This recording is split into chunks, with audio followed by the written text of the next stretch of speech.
The sizzling sausage. Studs on cement. Sport in the crisp wintry air. When the drawbridge goes up, see the absolute state of it. You're with Pez and Higgos. It's the circus. Yes, winter is warming as Rory finally escapes the clutches of the choke to secure that green jacket. Gout Gout blitzes him, but fuck me!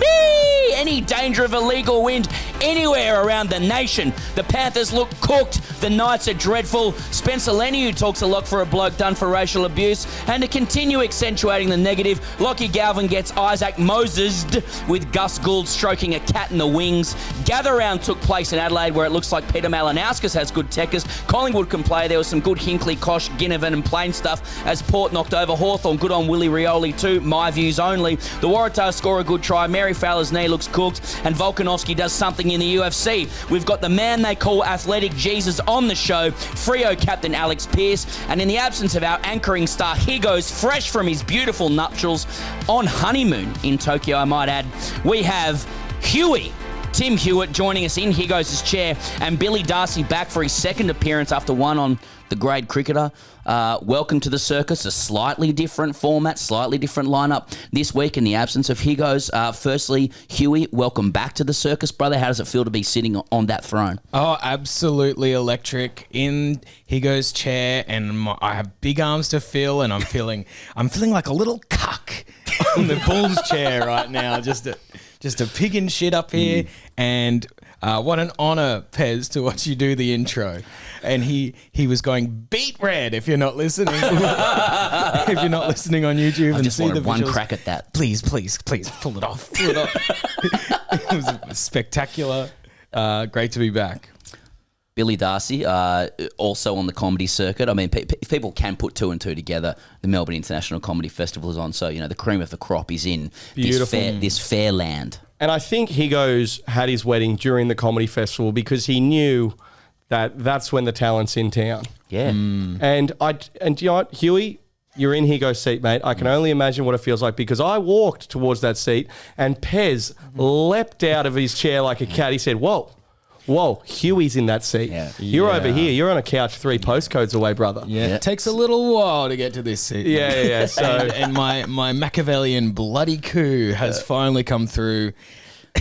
As you said, Billy, hierarchy is established off the riff as well. So I apologise. Off the rip? No. It's okay because there's no ambiguity here. Yes. It's definitely Pez, Hewitt, Darcy in that order.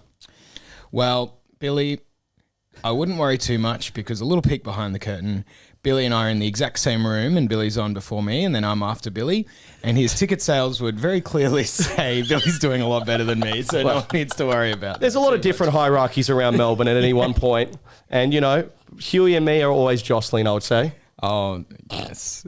Well, yes. Plenty of people jostling for inclusion in the Speakpipes this week, gentlemen. Off the top, we do like to hand over to the punters just to try and capture the general sentiment of winter, the general sentiment of the week as well. And because we're a generous property here who also exploits our followers for content in the absence of our own, we will hand over to them for this week's Speakpipes before coming back. Chuck?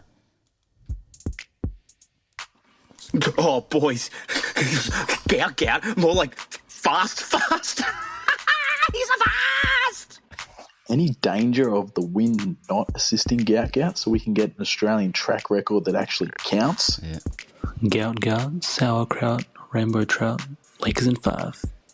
McIlroy shitting the bed on 18 and then making that putt in the playoff had so many echoes of 2015 Cowboys about it, and it's got me hot.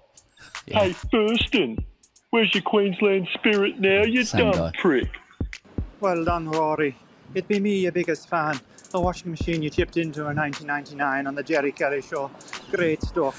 Slonger. Ooh, take that, Bryson. We'd love to have seen you choking today. Jamal Khashoggi. Isaac Moses is a cancer on our game and he should be locked up for 25 to life. The Suns go one in the pink while Hawthorn go one in the stink. As for the D's, they cop the fisting. It's fingers from all angles, AFL 360. Adelaide Oval, everyone doing planes. fuck Ginnivan, fuck Sicily. My Roger is at full mast. I love you guys. The nuances are starting to come out in Supercoach. We're talking break-evens. We're talking rookies on the bubble. We're talking cash cows. We're talking loopholes.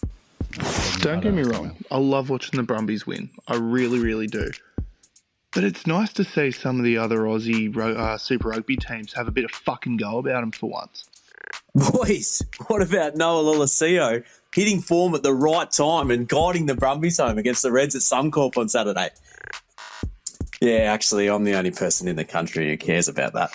Boys, it's been a big week. Rory got his green jacket and Hiko's got LG. So I'm finding it really, really hard to tell who the winner is. Anyway, congrats. I love Alex Pearce so fucking much. And that's the sentiment out there in Australia and around the world for this sporting week. I suppose the thing that stuck out to me, gents, and I was looking at you in particular, Billy, as a Sydney sider, is like there's a growing proportion of rugby-based comments coming in. Now, I included a minimal number because I editorialised for my own sense of what sport should be. But there's a lot of rugby sentiment coming in. Yeah, rugby when you're in it, because I went to a private school. So until I was 17, I thought everyone loved rugby union. I thought, wow, it's the coolest game of all, rugby union. It's the game they play in heaven. Yeah, but then you talk to a bloke whose dad might be in a different tax bracket to yours, couple down, and they don't care at all. They don't. Poor people don't like rugby union, it turns out. But I actually have noticed this as well, even just on my own Instagram feed. I don't follow anything related to rugby union. Nothing, but it's coming up. It's coming up. I saw that Waratahs try. I've seen a couple of other things. And if you're seeing anything at all, that means the game is exploding because it's on Stan Sport, Platinum 2 or whatever. Nice. They don't want you to see it. Yep. That's how the game is so crazy right now that even people who aren't completely dialed in are even seeing some highlights. As a private school product, do you feel like you've dropped out of rugby union's orbit, or will it always like stay as a little demon within your DNA, given that you grew up with it through childhood? No, it's definitely completely out of my system. Because you got to keep in mind that while rugby union is a great game, all the biggest cunts in my school played it. Yeah. So I was already looking for an excuse. Right. And then when I found out that normal people actually don't even watch it, I was like, oh, sick. Yeah. So I have noticed the resurgence, but I don't know if I'll be hopping on board necessarily. I had a mate who made the Super Rugby, and he went back to uni. He was like, I'll just go finish my uni degree because I'm earning $78K a year to get dropped on my head by Samoans. Yes. And you can earn $78K a year doing other stuff where you don't get dropped on your head. So where are you at with rugby union? Oh, I was huge into rugby union. I played for a long time. I played over in the UK as well. And I obviously Super Rugby peaked for us with the Reds in 2011. Yes. That was electric. You're watching, Quaid, Genya. We like so much so that I had a membership. Which you shudder to think about now. That is imagine that's Queensland as hell. That. Yeah. The Queensland Reds, that when they're up and about, wow, people. There's more than 20,000 people here at Suncorp, and that lasts. The goodwill is fleeting. Well, when Queenslanders are up and about, generally, that's a the sight to behold, the right? Lions suffer the Bronx always fine, but unless you're flying high. But that was unreal. I went to the grand final and I got a ticket through a mate, and because his mum had a ticket but she wouldn't go, so I got her ticket and I sat next to this bloke who very quickly dawned on me he must have given this ticket to this mum because he wanted to root her. And he was like, this isn't your seat, mate. I was like, no, I got this in. He goes, no. and then kept booting me out. And everyone had to be like, mate, it's his he's got the ticket. Let him sit down and watch the final. So it was very uncomfortable but very exciting watching Super Rugby win. That's a big play. If you're trying to get a MILF over the line, you go Super Rugby final. The missing piece. What's going to get it done. There's already been the texting's been going well. This is the final piece of the puzzle. Yeah, on a little crusader of his own, I think he was. Yeah. Just a question without notices here as well, Huey. You mentioned Queenslanders making others uncomfortable. Do you feel like that's what your state did to Usman Khawaja recently in the ahead of the Sheffield Shield final? Because I feel like Usman feels a little uncomfortable around, the true Queenslander setup now. I'm talking Joe Dawes, I'm talking Ian Healy, I'm talking the Bulls Masters types. You know what I mean? The former Origin greats, sort of the fogs, the fogs of Queensland, the Jimmy Maher style. Yeah, wow, what an exciting concept that is, and what an exciting group that would be. The fogs and the to be Masters, around. Yeah. All of a sudden, it felt like Shane Watson had gone to Tassie again. So Lord's in charge. All right, let's do like global stuff off the top because that's what everybody else is doing. But Rory McIlroy wins the Masters. Look, are any of you into the new wave of golf on social and shit like that? Have you picked it up? Do you think golf is cool again? What's your relationship firstly before we dissect this? I think for some reason now everything's cool. Like I know hot chicks who know about this shit now. If hot chicks are aware of it, like F1, hot chicks love F1 now. So I think everything is just so big now. Like sports media, you're into the right time, Pez. Yeah.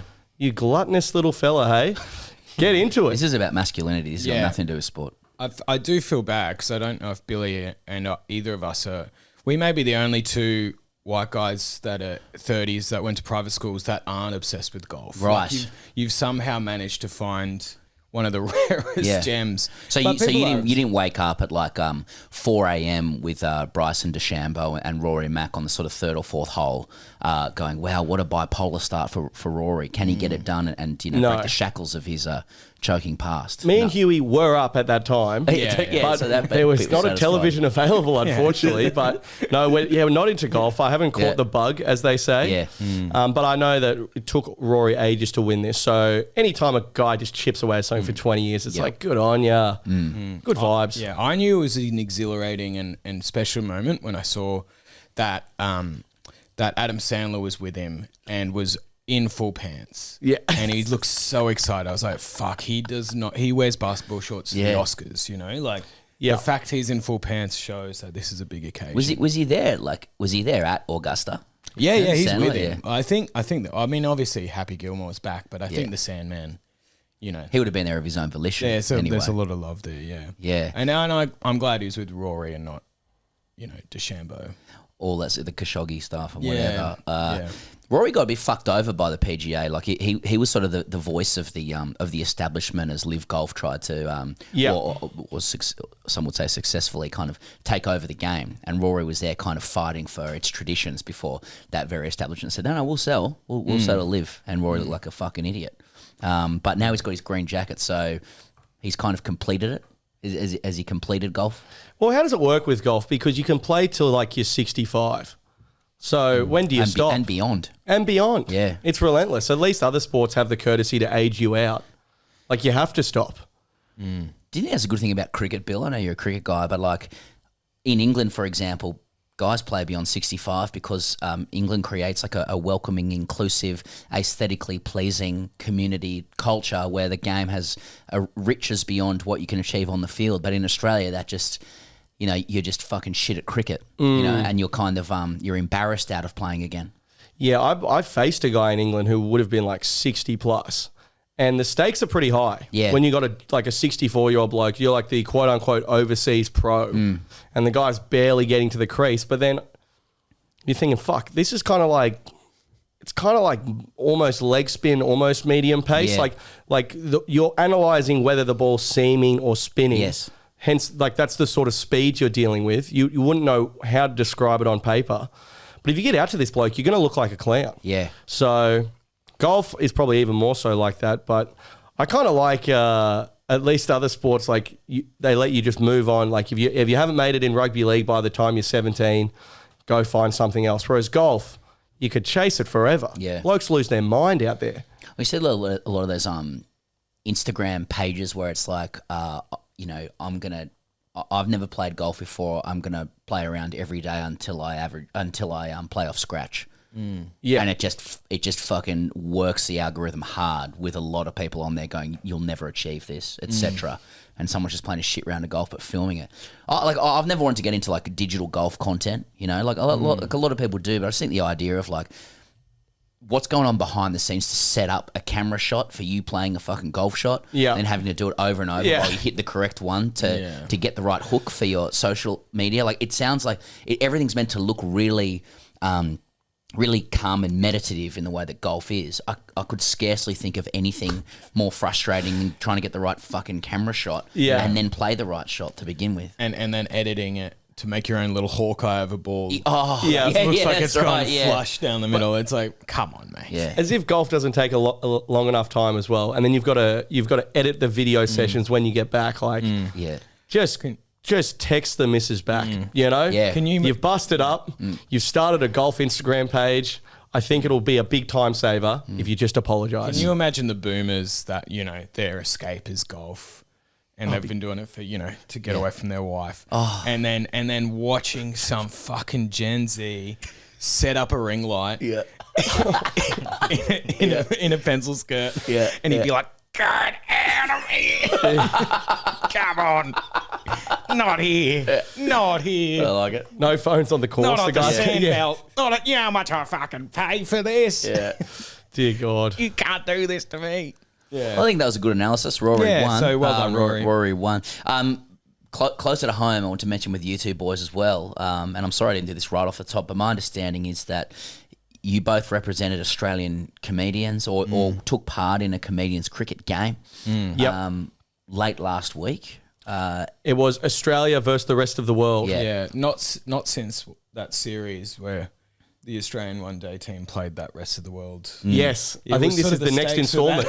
Yeah. And, you know, we did have to cut a few corners. There was some Australian guys with Indian heritage playing for the rest of the world, you know, so we did have to... Was that a choice they'd made as well? Like, well, you know, it's tough when you're telling brown guys where to stand. It's not the best look, but we got there in the end. It doesn't stop a lot of people. A rough one of filling the numbers and going, wow. We did have one iconic moment. It's like, you're right. Yeah, it's like my great-grandfather was Norwegian, but just optics-wise, it's not going to look as good. That's all right, mate. We did have one beautiful moment. Bowled Hewitt caught Darcy. Nice. Yeah. Oh, yeah. Mate, watching this guy... Just people are saying, what's he bowling now? I said, you've got to think about what he's bowling 2 overs from now. That's Huey. Huey, he's like Nathan Lyon, where you got to let him get into his work, and it was a real treat. Yeah. Setting up a little Korean kid wearing a 3-piece suit. Yeah. Never played cricket before. Committing to the bit of whatever the fuck he was doing out there. And I go, mate. But he said not here, mate. Where was he weak? Yeah. Pull him drag him outside forward.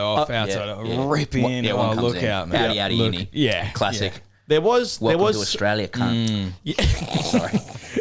There was a bit of this is my fucking Astro, mate. This is my Astro. Don't be playing that shit here, mate. There was There's a fucking kid on this bloke. Fuck me. There was a bit of a misunderstanding. There was sort of like the thing where, you know, the vibe was you adjust how you're playing the game according to the skill level of who's batting or bowling against you. So, you know, if I'm running into bowl to someone who's maybe never played a game of cricket in their life, maybe they are wearing a 3-piece suit or what have you. Maybe their nation doesn't even know about cricket as a sport.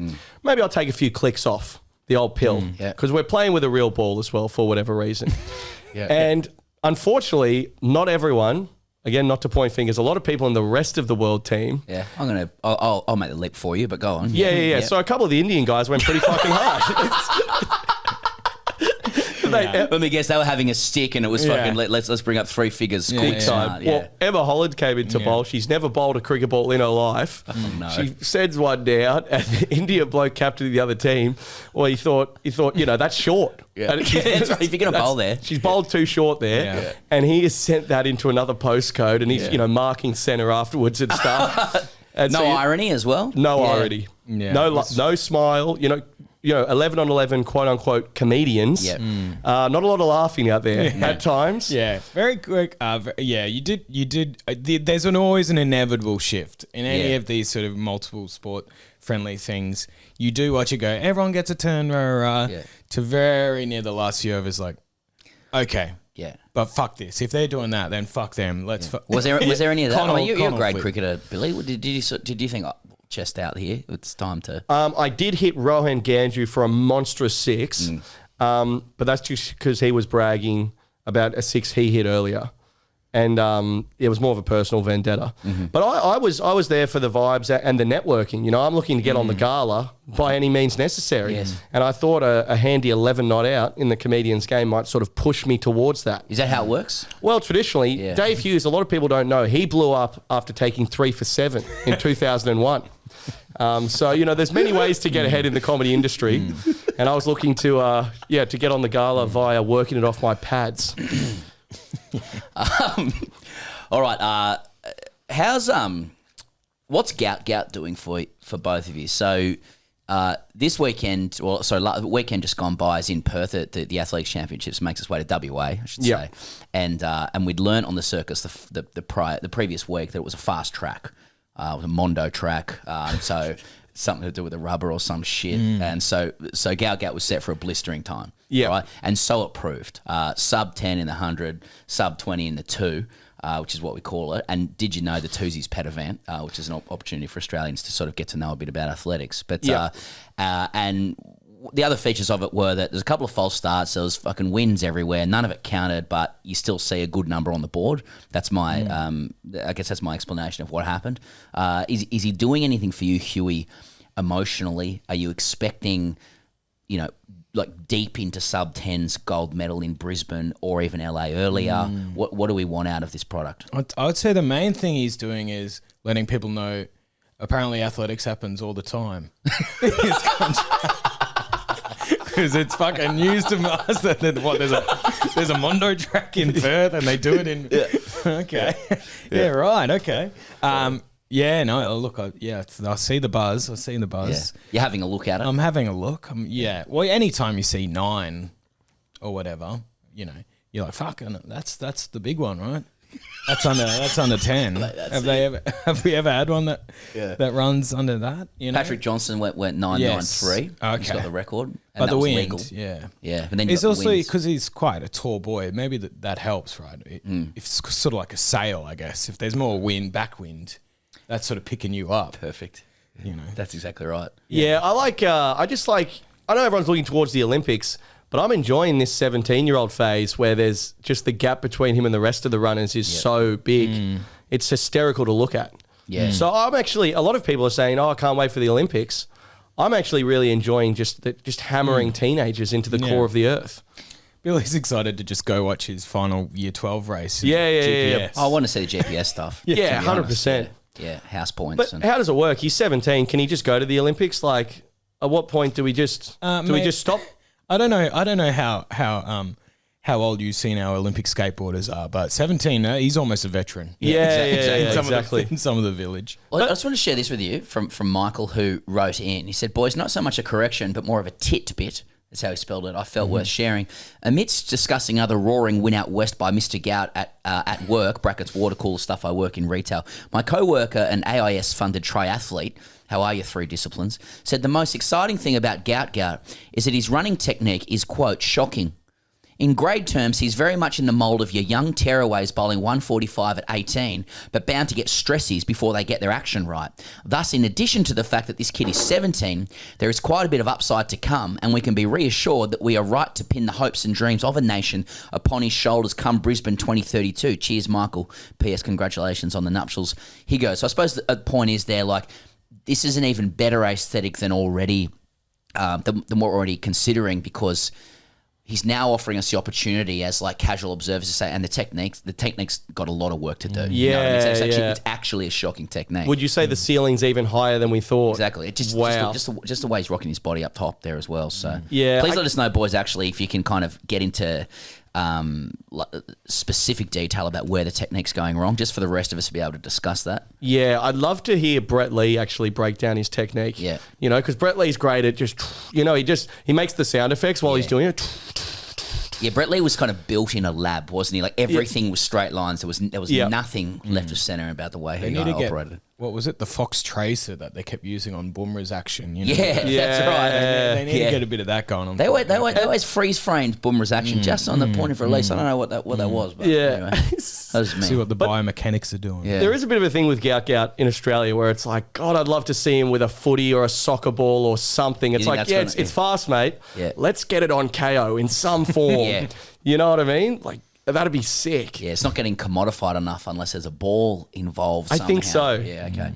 Interesting. So he's going to have to worry. So let's hope Isaac Moses isn't his agent, you know what I mean? Because it could start, he might have his own stable of runners. And Yeah. How can we get him to the Manly Sea Eagles? Yeah, dear how do we Lord. get, exactly. Jackson Sub's about to be sent to the glue factory. If they Oh, wow. All right, we'll to replace him. Let's do league, and if you are Aussie rules inclined, you don't know the difference between league and union, you call it all rugby, etc. That's fine. We do have an interview with the literal captain of Fremantle Dockers in this studio shortly for you.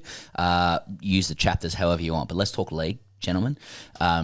Just want to start with some game stuff. Panthers, are they cooked? What's that in a row? 4 in a row? 5 in a row? 5 in a row. 5 in a row. People are expecting them to, for them to come good eventually. Several injuries, right? To some pretty key players out for them. Dylan Edwards, etc. is out. But is that a line through? My girlfriend asked me. She said, Huey, you've had so much laundry. Have you done your laundry? And I just said, Penrith Panthers, and she smiled because she knew they were washed. So it's all good. I was sitting on that. a bit hack there, but oh fuck, long may the downfall happen. I can't be a hater. I can't come on here bitter. Everyone's like, you've got to respect what they've done, but it's like enough's enough. Yeah, 4 was too many. Yeah, 4 was too many. But it's like, how do we deal with it now even just from a 360 perspective? Because I can see a lot of... Are you saying we should look at rugby league from every angle? From every angle. Yeah. Exactly. Just the one. Sensationalist and nasty. Yeah. But I can see a lot of journos keen to tee them up and to absolutely go at them hammer and tongs. But it's very difficult to do that when the entire system and structure of rugby league is designed for the Penrith Panthers to be knocked down. And in fact, winning 4 in a row is a complete misnomer for the way rugby league's meant to be structured. So, how are you meant to criticise the Panthers when really this is all this should have happened years ago, but somehow they avoided it? Absolutely, It's insane that they were able to do it every year. So just let them go. They just get poached, and you'd be like, surely, Ivan the Terrible's reign of terror must end. Yeah. But, just kept pulling it out. Every year I thought, surely they're going to lose and surely Ivan Cleary's hairline will start to falter. And every year you just think, fuck, he looks incredible, dude. He does, doesn't he? It's a jaw. I reckon, look, if you put a gun to my head, I reckon they'd probably still make the 8. Yeah, that's the problem. I don't want to be dancing on a grave just yet. Yeah. And if anything, the optics for Jerome Luai are even better. Yeah, Jerome's the big winner. Yeah, Jerome's the big winner massively. But 4 and in a row. to a lesser extent. Sorry, go on. Yeah, but it's like 4 in a row. It's just over. That's okay. It was a great time. I'm not a Penrith supporter, but whatever. They're allowed to lose for a while now without panicking. I think it's fine. Just give them a couple of years off. Let them redo it. They've got a new stadium coming and stuff like that. They'll be back. Yeah, 100%, dude. Okay. I mean, they had all those people go, but I think if you lose Fisher Harris, it's like the hardier pack and Luai, and something's got to give eventually. Yep, exactly. Knights are dreadful. They haven't scored a point in a couple of months now. Yep. It seems. Are there any emotions around that, gents? I mean, the Tigers kind of dismantled them. It probably should have been 60. I think the game I saw on Sunday is one of the worst performances from a rugby league side I've literally ever seen in my life, and I've seen a few that probably have been influenced by corruption. So. Yeah, the Knights are just a nothing team, eh? Yeah. Not very vibey up there. The Newcastle Knights fans deserve better than the Newcastle Knights. Right now, yeah. And I'm watching them. We've grown up in a similar era as well when the Knights were hot as fuck. Yeah, I used to like the Knights as a kid. Packed. Yeah. But now, the vibe is I'm watching them, I'm like, you put Dylan Brown in this team, it's going to be so different. So the Dylan Brown thing is sort of colouring in their performances where it's like we've spent all our money on this guy already who's he's playing even worse for an even worse team right now. So it's just like the optics. Yeah. And they've got Kalen Ponga for now, but I wonder how much Kalen Ponga, this generational talent, just going to play his whole career at this woeful club? Well, player markets opened up recently. We're going to come to Galvin in a second, and I'm speaking with a furrowed brow like I am on fucking 360 now. Yeah. But how can the player market open up with all of these guys coming onto the market? Cherry Evans, possibly Kalen Ponga, Lockie Galvin, and someone hasn't landed at the fucking Roosters yet. You know what I'm It is saying? crazy. Someone is due to land at this club, and I'm surprised it hasn't happened yet, or at least all three of them. Yeah. Yeah, but it's probably already done and they're just not talking about it. Okay. I would just say very quickly on the Newcastle Knights, if you want greatness to return again, you've got to stop narking on blokes just celebrating a house deposit, if you know what I mean. Well said. You know, you can't be getting your camera in at, you know, the one nightclub in Newcastle. Yeah. They need amnesty again. They need a safe space to be rugby league players. If Kalen Ponga rocks up to a pub in Newcastle, it should be like a Dave Chappelle show. Phones in the bag. Yeah. You can get him from the front door when you leave, you know? Well, that's got to be the promise of Newcastle. Like the brand promise of Newcastle is come up here, be a legend, and everyone's phones are away. Yeah, maybe watch it soar, bang. Yeah. It should be, you know, keep it in house. If you're at year 12 formal and Kalen Ponga's on your table, maybe you don't tell anyone about it. Yeah. Okay? But it seems like they're kind of narking on him. Yeah. And Bradman Best should have a sort of signal jammer implanted in his latest leg tattoo. And so when he walks into the fucking, what are they all called, those pubs? The Delaney or whatever. Yeah. The signals just go, yes. And no one, it's like, oh, let Bradman be at his best, you know? Yeah. Yeah. Anyway, But a tough town to live in with iPhones, I think. That's beautifully said.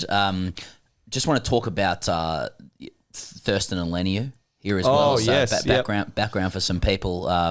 So Vegas game started last year. Fill in anything here, by the way. But like Vegas game started last year. It's Roosters v Broncos. Spencer Leniu from the Roosters is in some kind of contact with Ezra Mam from the Broncos, and and says to him, "Fuck up, monkey." Now that's just a quote. He says it to him, and that's not alleged. It's established. He admitted it later on, and he was it was pretty controversial, given it being a racially abusive comment, and was given 8 weeks for it. Leniu, for what it's worth, said he didn't realise it was racial. The prosecutor, or whatever you call it, said that's a very strange thing for someone who's lived here for 15 years not to know that. Nevertheless, that's what he said. Jonathan Thurston, a proud Indigenous man, condemned it, said should have been 12, just because of the nature of what he said. Later on that year, Ezra Mam got in trouble for drug driving and striking a child, wasn't it? Injuring a child. Yeah, 4-year-old girl. Yes, and Spencer Leniu's been seething about Thurston not making comment about that, as far as I can see. So it blows up last round.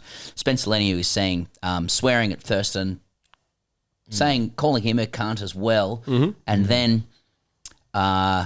then Thurston is seen in the sheds trying to explain himself, surrounded by Trent Robinson, James Tedesco, someone else as well. So Thurston seems to be explaining himself. So look, that's me with some background. I don't know if I've no doubt missed things, particularly for Roosters fans. Yeah. I'll just hand it over to you guys. Some heavy areas there. No, but I think the subject matter is kind of heavy, but for me it's all above board.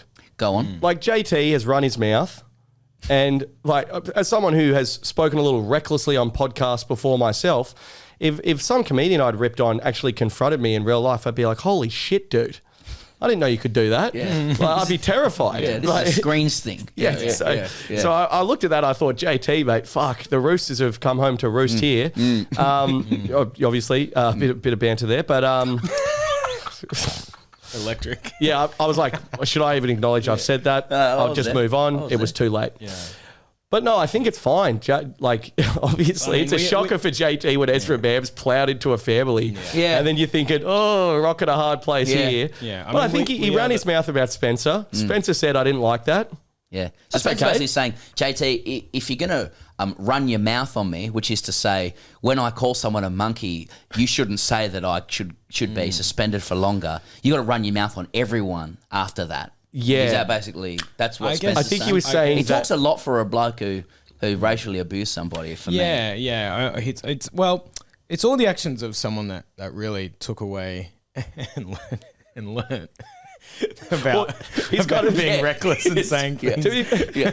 He's just going straight up That's to really an learned his Indigenous lesson. legend. Look, I know it's all fucking and thank God we're the guys to be covering this. Yeah, topic. absolutely. Yeah. A They'll couple be of tuning white in, so they're fellas, going, discussing Indigenous Exactly. issues and Polynesian person. That's right. saying, Polynesian guy, that an adds to Indigenous it. man, Yeah. and just a couple of white guys saying, listen, this is probably the morality and how you move the chess pieces Also, around a this. rugby league issue, but south of Melbourne, we're all over it. Don't worry about We it. are in South Melbourne. Yeah. We'll take it from here. Yeah. But it's pretty good. If you've racially abused someone and you're thinking, oh, God, I hope this blows over. And then you find out the bloke you racially abused got on cocaine and hit a kid with his car. You'd be thinking, that's not the worst result we've seen for Spencer Lina. You know, like, just optics, That's right, optics-wise. 1-0 Spencer, if anything. Well, you're just thinking, yeah. And then you see JT and you're thinking, fuck, I've just run for 150 metres. I might add a couple more. I mean, it is a crazy. So, because you're trying to analyse who. Spencer just went straight up to JT, right? Yeah. It wasn't like JT was like, oh, I want to have a quick word. Yeah. Well, I mean, He just gave it to him, didn't he? I do love the response, like, oh, you just buzz Russell. Yeah. Oh, I'm sorry, but these are brave men. These are big boys. These are props. We're not getting them because they're angels. And he's probably got his blood up, and he wants to fire up. He sees JT over there, and he wants to murder him, and that's fine. That's all we pay these props for. What the fuck are we talking about? They're not angels. They're rugby league props. It's like, yeah. So I guess they can't behave. Poor JT. I know. JT, you would have thought speaking out against racial abuse would be a pretty safe one. Yeah. JT's like, you're kidding. Yeah. That's right. Well, So I'm sorry, Spencer. Actually, you're right. Once Esmoran ploughed through a family, I really realised in retrospect I shouldn't have called you out. I saw that little girl walking diagonally and I thought, fuck. Jesus. I guess JT's biggest problem when it comes to NRL 360 is that he works for Channel 9. Yeah. So I'm sure if JT worked for Fox, it'd be like, you can't come up to a bloke that just does his job. We're all allowed to have a take. Oh, yeah. If you're going to get in a row with a rugby league media person, you want it to be from Channel 9. Yeah, that's because right. they're not as well drilled over there at Channel 9. Yeah. You know, Freddie's in a fucking... They dressed like from City Beach, him and Joey Johns, on the couch. Like, they're not going to be bothered to back up JT. Look, it's Whereas you certainly- take down Braith and Astor, the dogs will be circling over there. Yeah. Big time. Yeah, it's certainly good for the Roosters-Broncos rivalry, and it certainly doesn't seem like a thing that's going to go away anytime soon. That's right. He's just really on the front foot for a bloke who said what he said. I just love. That's what I love about it. But Origin time will come around, I guess, and I'll just change my alliances there as a blue. So, all right, let's talk Galvin. Lockie Galvin. So again, if people need background, Lockie Galvin is touted to be the next superstar of the game. He's 19 years old. He's a young half. He's a junior of the West Tigers, although you could argue that his junior club was Parramatta, and he has been playing at the Tigers for a couple of years as they attempt to transcend being the most embarrassing club in Australian sport with 3 consecutive wooden spoons. Now, it emerges last night that he has depends how you want to how you'd like to describe this, but there's a press release from the West Tigers saying we made an offer. Well, his manager Isaac Moses has asked us not to bother making an offer to Lockie Galvin, who comes off contract at the end of 2026. That they were it emerges they were due to offer $5 million over 5 years to make him the most expensive and richest junior in the club's history. And Galvin and his people have said, we don't even want to see that offer. And it emerges, or there are whispers that it's matters of his issues with Benji Marshall, the coach, that he doesn't think the West Tigers are the place to develop him, and all the other clubs are circling. Now, a couple of stakeholders here, the Tigers, Lockie Galvin's family, Isaac Moses, the agent. Over to you, gents. How are we seeing it? And don't forget the bloody fans, mate. The long-suffering Tigers fans. I think they're probably the biggest stakeholders in this, actually. I mean, it is fucking crazy all around. I just hate all the end of 2026 shit. If they're like, he's leaving right now, That'd be cool. But I don't like this thing with rugby league where they're announcing stuff that's happening 2 years from now. Yep. Oh. But I read this morning that Benji's going to put him in reserve grade, and I think he can't get there quick enough. He'd be barely in the 20s for me. I'd be like, fine, mate. If you like, because last year, What about 20s? I mean, he's 19. Like, yeah, let's he could get him down. Well, last year there was that thing where he was saying he wants to leave after the game. And at what point do you just go, well, fine then, mate. If you hate it that much here, don't worry about it and enjoy the next year and a half of reserve grade. Yeah. That's what I'd do. I don't know whose fault it is, but why is this being leaked now? I guess the Tigers or like, because it's like you're just putting a target on his back for the rest of the time he's there. I can only guess that they actually, everyone's just trying, like, his people must be trying to expedite it to get out ASAP, right? But, and I think that, like, most players are generally pretty sympathetic to other players looking for the best deal possible in their short career where anything can happen. You're doing your best for your family. Loyalty is not always a two-way street with clubs. But if the speculation is correct, and no one seems to be refuting it, Galvin's issue isn't the amount of money the Tigers are putting forward for his career. The money's good. It's that specifically he doesn't think this football environment is good enough for him.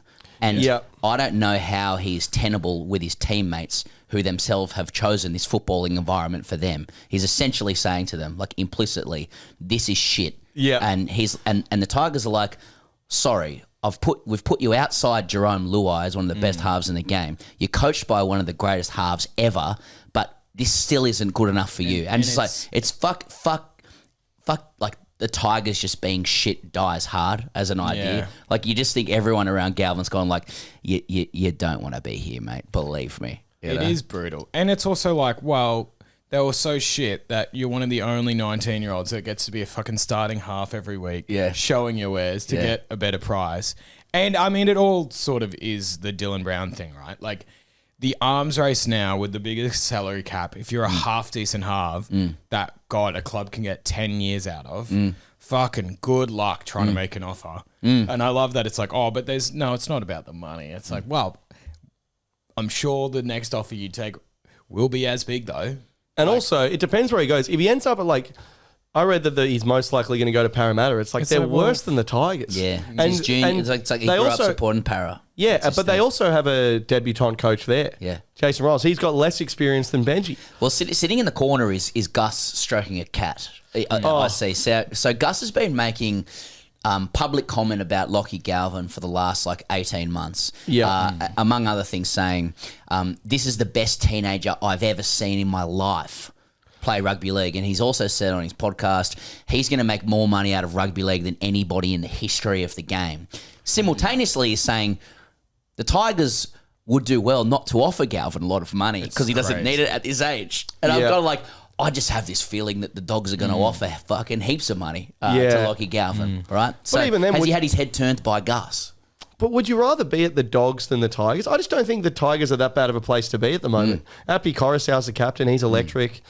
But I don't know, because at this point, it's like just gone so far that you wouldn't even want him to stay. Yeah, I think he's untenable unless there's some new thing emerges and there's been some bullshit somewhere along the line. Like I think the thing that's weird about the Galvin thing, which is different to Dylan Brown, I reckon, is that like his contract ends at the end of 2026. Why doesn't he? And the clubs are allowed to make offers to him in November, right? So why doesn't he just like say thanks for like make an offer? Great, I'm going to wait till November 1 to just weigh up offers from others. I hope you can understand. I want to do the best for my family.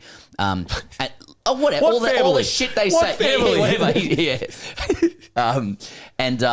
Like every other player, run it through to like Feb, March. Yeah, there's going to be speculation. Then make his decision and go, look, it's with a heavy heart. I'll be making a move. I'm going to give my absolute best to the Tigers this year or whatever. Instead, he's now going to be booed every fucking week by his own club. He's going to be copping pelters from everybody.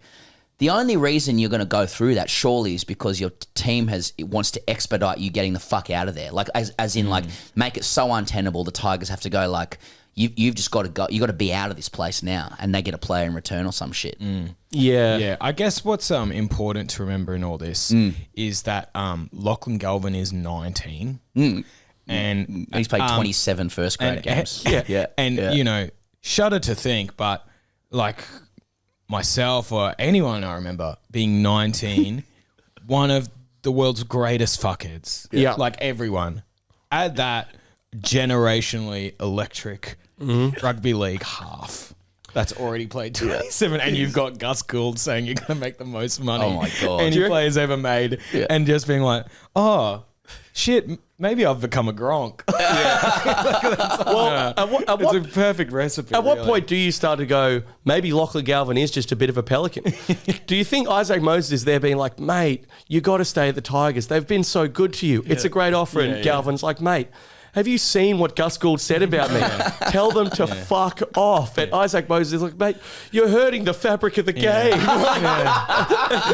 pure of heart, not pure of heart Isaac. And Isaac Moses is watching NRL 360 with just a single tear rolling down his eye. I tried to tell him, guys. Yeah. I think someone said to me, like, a mate of mine is a big Tigers fan. It's like, there's just, Isaac Moses has probably just said to Lockie's, like, look, I represent Tedesco and Mitch Moses. When I both got them out of the Tigers, they went and played Origin and were in grand finals and won grand finals. The person I don't represent is Luke Brooks. He stayed there. Have a look at what happened to him. You know, and like, maybe just like, so why don't you follow me, son? Why don't you go and play for one of the clubs that have players that I manage, and I can start leveraging everyone's And contracts coaches that that I way. manage. That's right. Yeah. Do you know who's a generational halves coach? Anthony Seabolt. He's the guy to pull you out. Oh, just quickly while we're here, Jamal Fogarty and Luke Brooks is not doing a lot for me next year, Sea Eagles fans. That's you've probably already chatted about this, but this thing now where Daily Chair Evans went on Channel 9, this big dramatic thing, that was sick. Can we have a bit more of that where you're like, holy shit, Lachlan Galvin's on the 6 o'clock news. Something big is happening. I thought that was just the drama of all that. That was hot, That was hot as hell, dude. I love that. But Jamal Fogarty not really getting it. It's going to be hard post Cherry Evans though for anyone to be getting it done for you. Would you take Galvin? It's another 6, but would I take Galvin to the Sea Eagles? No, because then you've got 2 6s. No, I wouldn't. But is Galvin going to another team as a 6 though? Because we've seen the Newcastle Knights. If you need a 7, you can just sign a guy and say, "Oh no, he's a 7." So that's it. You could do that. It's true. I'm sure you guys are really keen to talk about Gather Round, as everyone else here. So Gather Round, everyone coalesces on Adelaide, and not just Adelaide, but the Barossa Valley hosted the game, Norwood Oval. Probably the main story was the last game of the round, where there was a developing rivalry between Port Adelaide, obviously a home team, and the Hawks, who were atop the table late last year. Port knocked over a fast finishing Hawks in a semi-final, and their coach Ken Hinkley, an old rooster who's been around the traps a little bit, was giving it to the young upstart Jack Ginnivan, like getting the planes out, saying, "You're not flying anymore, are you, Jack?" The classic, Aussie rules, like really at the edge kind of banter, planes and shit. It's pretty good. Yeah, it was good. And Koshy, the president of Port, was spitting chips because Port had to pay a fine for Hinkley's poor conduct to the AFL. The AFL, who takes all the revenues from Gather Round, then used that incident to promote the game itself. So Koshy's like, hang on, we fucking paid for this misconduct, and now you're using the incident itself to make more money, which I think is just 1-0 AFL. It's called commerce. But, 100%. To me, Port ends up knocking over the Hawks. There's some bad blood between both teams. All's well that ends well. And they were pumping them at one stage. Yeah. It was like 60, they had 69 points in the first 2 That's quarters. sick. I love these gather rounds and magic rounds. What gather round, incredible. Brisbane, incredible. What is it about? You just put it all on the same spot. NRL games in Sydney, there's 7,000 people there. Yeah. Forgive my ignorance a little. With the gather round, you're saying they use multiple grounds. Yeah, they've so it's ended up becoming it's almost like a government play. You see the Premier Peter Malinowskis everywhere. It's like an advertisement for South Australia more broadly. And it's a sick advertisement. The Barossa Oval looked awesome, I thought. Adelaide's good. Adelaide's good for sports stuff. I think if you're there maybe day to day, hard. Oh, Adelaide Oval is incredible. It is the greatest ground. Yeah, 100%. It's the greatest ground in the world. But yeah, now they're at the Barossa, and it's just drone shots for days. Barely saw the game because you're just seeing winery. You're just seeing grape everywhere. Will we see a Perth gather round, or is Adelaide they're staking their claim? I don't know. I just feel like Adelaide's coming up in events, generally speaking. They played a few shots at the SCG New Year's Test as well, over Christmas. They didn't get it. But yeah, that's pretty much it. The Swans went down again, problems with the forward line and injuries fucking everywhere. Collingwood good, who gives a shit. Yeah, that's, I don't know. Yeah, I mean, I loathe to have any takes because I feel very much like Dutton, I think that's the best Dutton time last week, like just some Queenslander that can't kick a Sharon. Yeah, I also am scared there to was some talk about the Malinowski actual game stuff. itself because there'll just be some bloke going, if I ever get my hands on Darcy for these rancid AFL takes. Yeah, a Sharon can sense a Queenslander that hasn't got pure of heart and intentions when the leather touches their boot. You can feel the sleeves on your arms, brother. It's similar to Rip when those off. you give a Victorian a Steeden and they watch you spiral pass and then they do this weird corkscrew thing. Yeah. Like it neither comes natural to with your first touch. Did Brisbane Lions do anything for you as a Queenslander? They've come back from 39 down to knock over the Dogs. That is exciting. That is great. Yes, I do. I will very much be like, oh, the Lions are in the air. Yeah. Oh, it's finals time. Is it? Oh, come on, you boys. Yeah. Get in there. Yeah. Get in there, Swan fellas. stuff. Yeah, it's good stuff. Are the Broncos and the Lions allowed to be good at the same time? Or is it like sort of rationing? There's too many fights. It's a bit famine off. I think they both come up at once sometimes. And that's exciting. Broncos is the main game in town, right? In Brisbane. And then everyone else is just fighting. Yeah, but the Lions, I think when the Lions are up, the membership's huge. Yeah. Sick. Yeah, but they're it's like, but you better not go down. Yeah. It's conditional love in Brisbane. Yeah. Where are you on the Swans, Bill? I went to a couple of games last year. I like the Swans. Even though I'm not that into AFL, I'm very into the city of Sydney and I'll support it with everything I have. You're a parochial Sydney sider, so not like a indifferent Sydney sider, which is the next level of parochialism because you don't give a fuck about any other city. Yeah, no, I do look down on other cities. Yeah. So just to clarify. But I do think it's become a little played out where everyone's like, Sydney sucks, Sydney this. So I do make a point of saying how sick it is. Yeah. Because, it is a great city, but I think it's just become in vogue to just trash it. At some stage, enough's enough, isn't it? At some stage, enough is enough. Nickelback, everyone was running their mouth, but when it comes on at 2 a.m., where's that mouth at now, You're tapping a toe, you're enjoying it, and that's how I feel about Sydney. I am taking my eldest son to the Swans on Sunday from Melbourne. Like he froths on it because he understands there's a connection between that and my attention probably. Yeah. But he's never been to the like the SCG is where I grew up, going to see sport and stuff. So I'm taking him up as a surprise. He doesn't know to see Swans and Port. So hopefully he responds the way that I would like him to. Yes. It's a big surprise. What if he's not that into it and you're down a grand? I would a grand. That'll just have ramifications for our relationship. I suppose as Port is 6. So, Daddy, David Koch is a key stakeholder. You're getting it, son. You're getting it, mate. You're making me so proud right now. So that's gather round sorted out. Speaking of Sydney, the Waratahs win. So up and down a bit this year, the Waratahs, but that's better than previous years, which has just been purely down. And not only that, we got to see a clip of them scoring a very good try. It's a 120-metre try. I saw the clip. By the halfback. Suoliti in the headline. That's classic IPL stuff. You talk about Dhoni when the other teams do, the other players do stuff. Yeah. But Suoliti in the headline, 120-metre try. Some saying it's the greatest try ever. I don't think that's correct. It's just a very long range try. But nevertheless, Waratahs on the up, that stirs the loins, if that's possible, or not a mixed metaphor, of like a 2001 to 2004 era. Yeah, the last time I watched Super Rugby was when the Waratahs were good.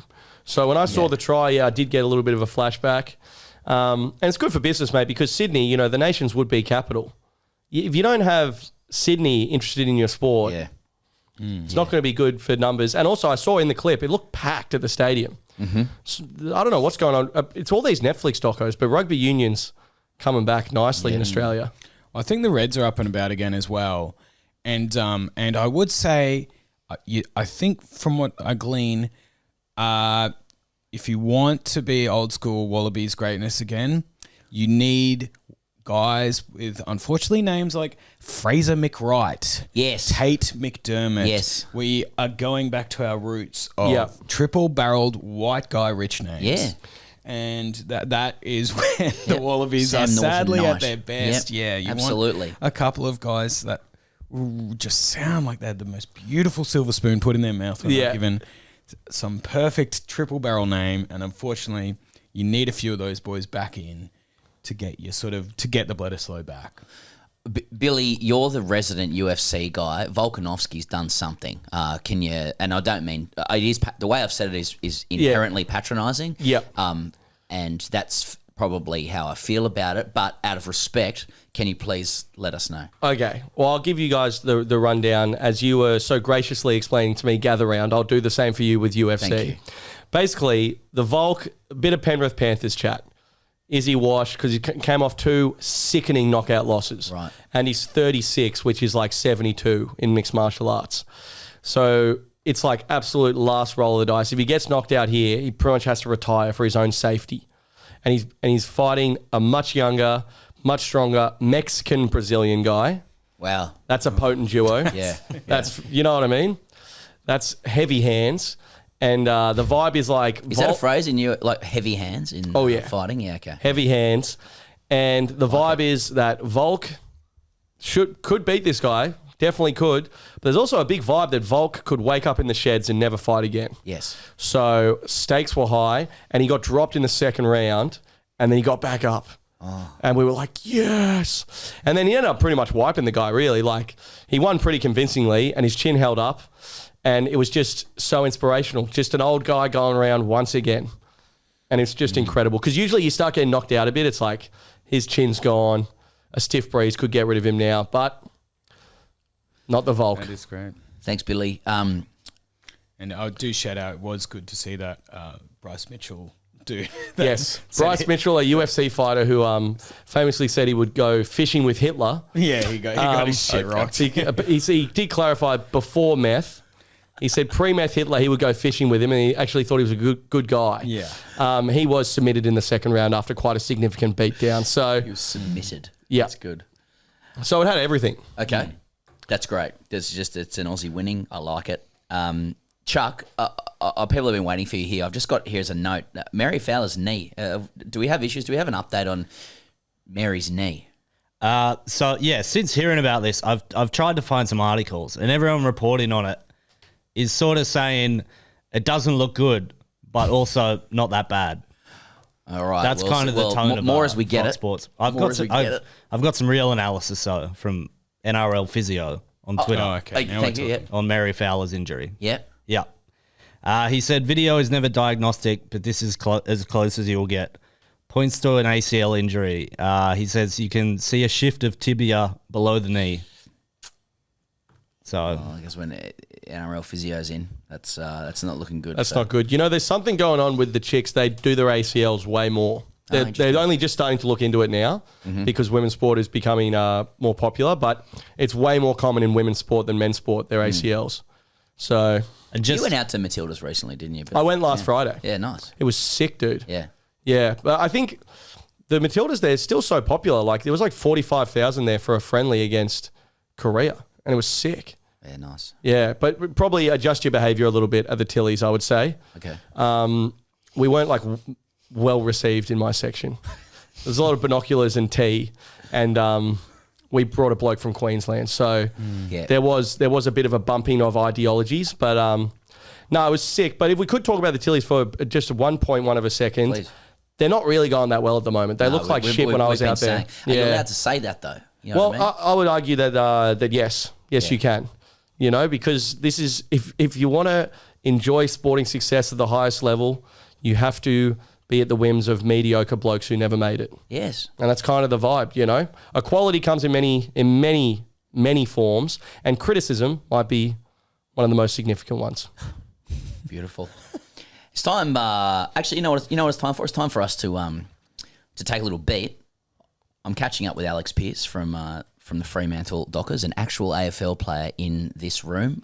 He's reportedly 201 centimetres as well. So he's had to live his whole life with people saying, gee, you're a big boy. So let's have that chat now, and we'll come back on the other side. Okay, a red letter day for the circus, for TGC Towers generally.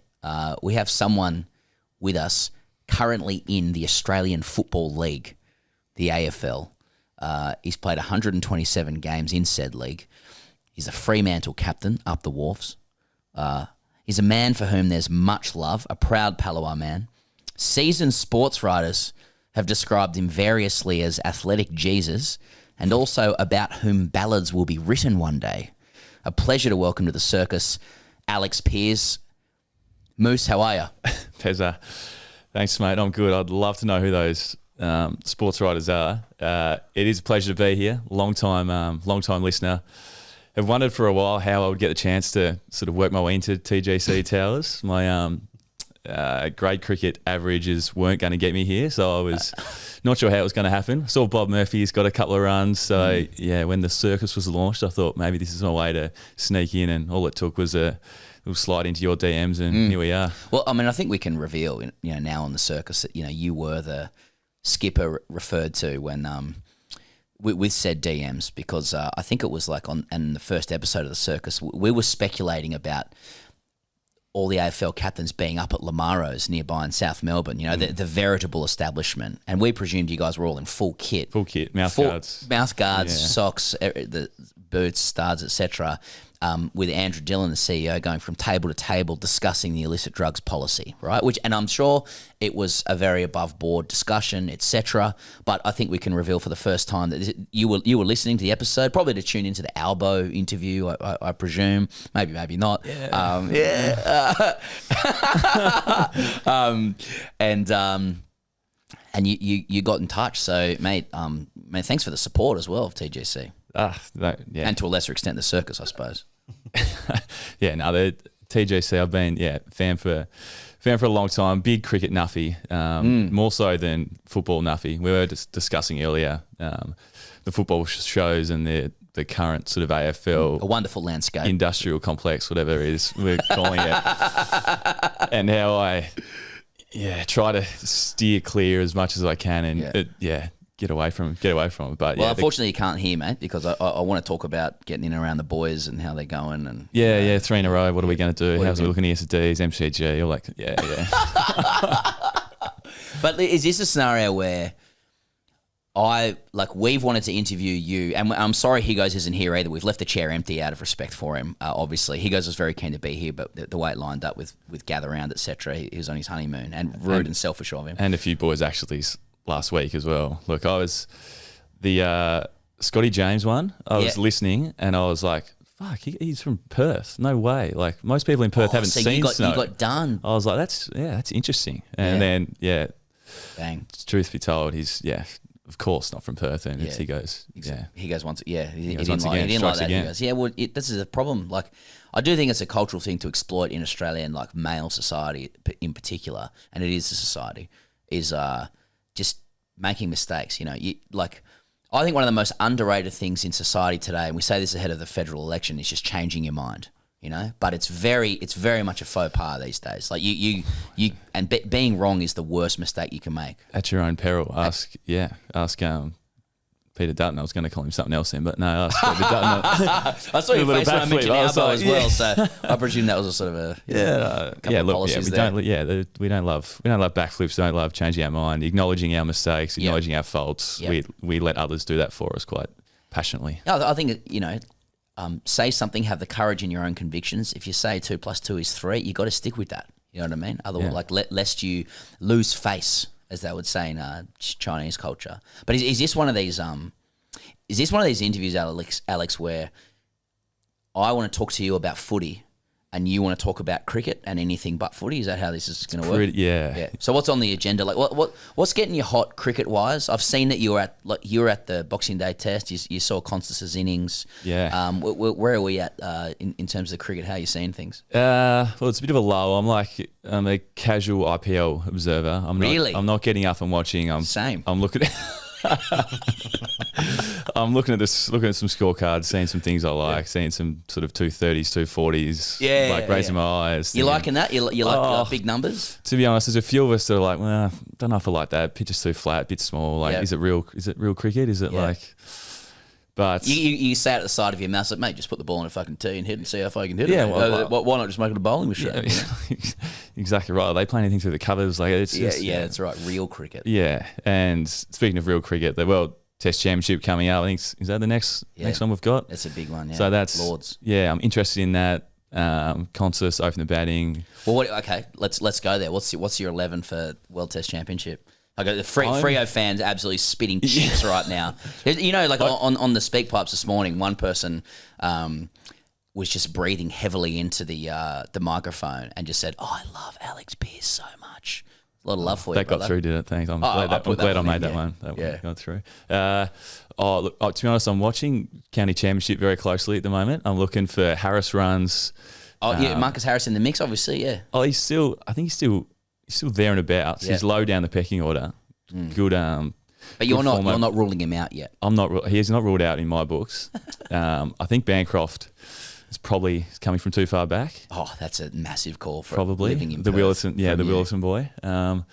But yeah, like Sammy K at the moment. But Do you like the look of Sam Constas? The reason why Sam Constas is there's a lot of reasons why he's an interesting conversation. It's not just one, but like it's the generational change. It's this style of play and what it, how it impacts viewers of different ages. Yeah, one thing I saw the other day on socials, it was him with Matthew Hayden's daughter just at an event or something. Grace Hayden, and I don't normally look at the comments, but I did just have a gander at the comments and saw some old man, maybe sort of Ford Falcons saying, how about you worry about playing real fucking cricket and like play the game fucking properly, and like as soon as I saw that, I'm like, fucking get him in. We need him in. Okay, so it's a reaction to the reaction stuff as well. Yeah, I want culture war, generational war stuff. Yeah. I want to be on his side of the culture war, I guess.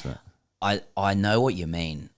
Like you can look at him and go, perhaps he needs to groove his consistency of approach to his game. But then when you see a Ford Falcon in the bio that says like love my Hawks, love my wife, love my kids, or in that order, say like, why don't you play properly? It was like, let's get him in. Australian just flag to annoy emoji. this guy. Like, fuck him. Yeah. It could look a bit deeper and like listen to Ed Cowan and how he's grown up playing, and it's not his sort of natural game, and he needs to find his comfort at the level, and like he's got all the shots and that kind of stuff. But no, it's the anti-Ford Falcon Australian flag that I'm against. And don't clip that and say I'm anti-Australian flag as well. There's context to that. It's all good. I get it.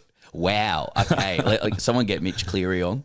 No, that's good. So you're opening with Constas and Khawaja, and then is it Marnus, Smith, Hetty? Oh, that's actually you want like you keep him Marnus or you lost faith. I've lost a bit of faith in Marnus.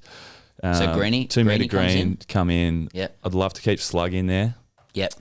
Why is that again? Is that for aesthetic reasons? Aesthetic, Tasmanian reasons. Yeah. I feel like Tasmanian the side is warranted. Like look, Ponting error, Boone error speaks for itself. No, I agree. Yeah.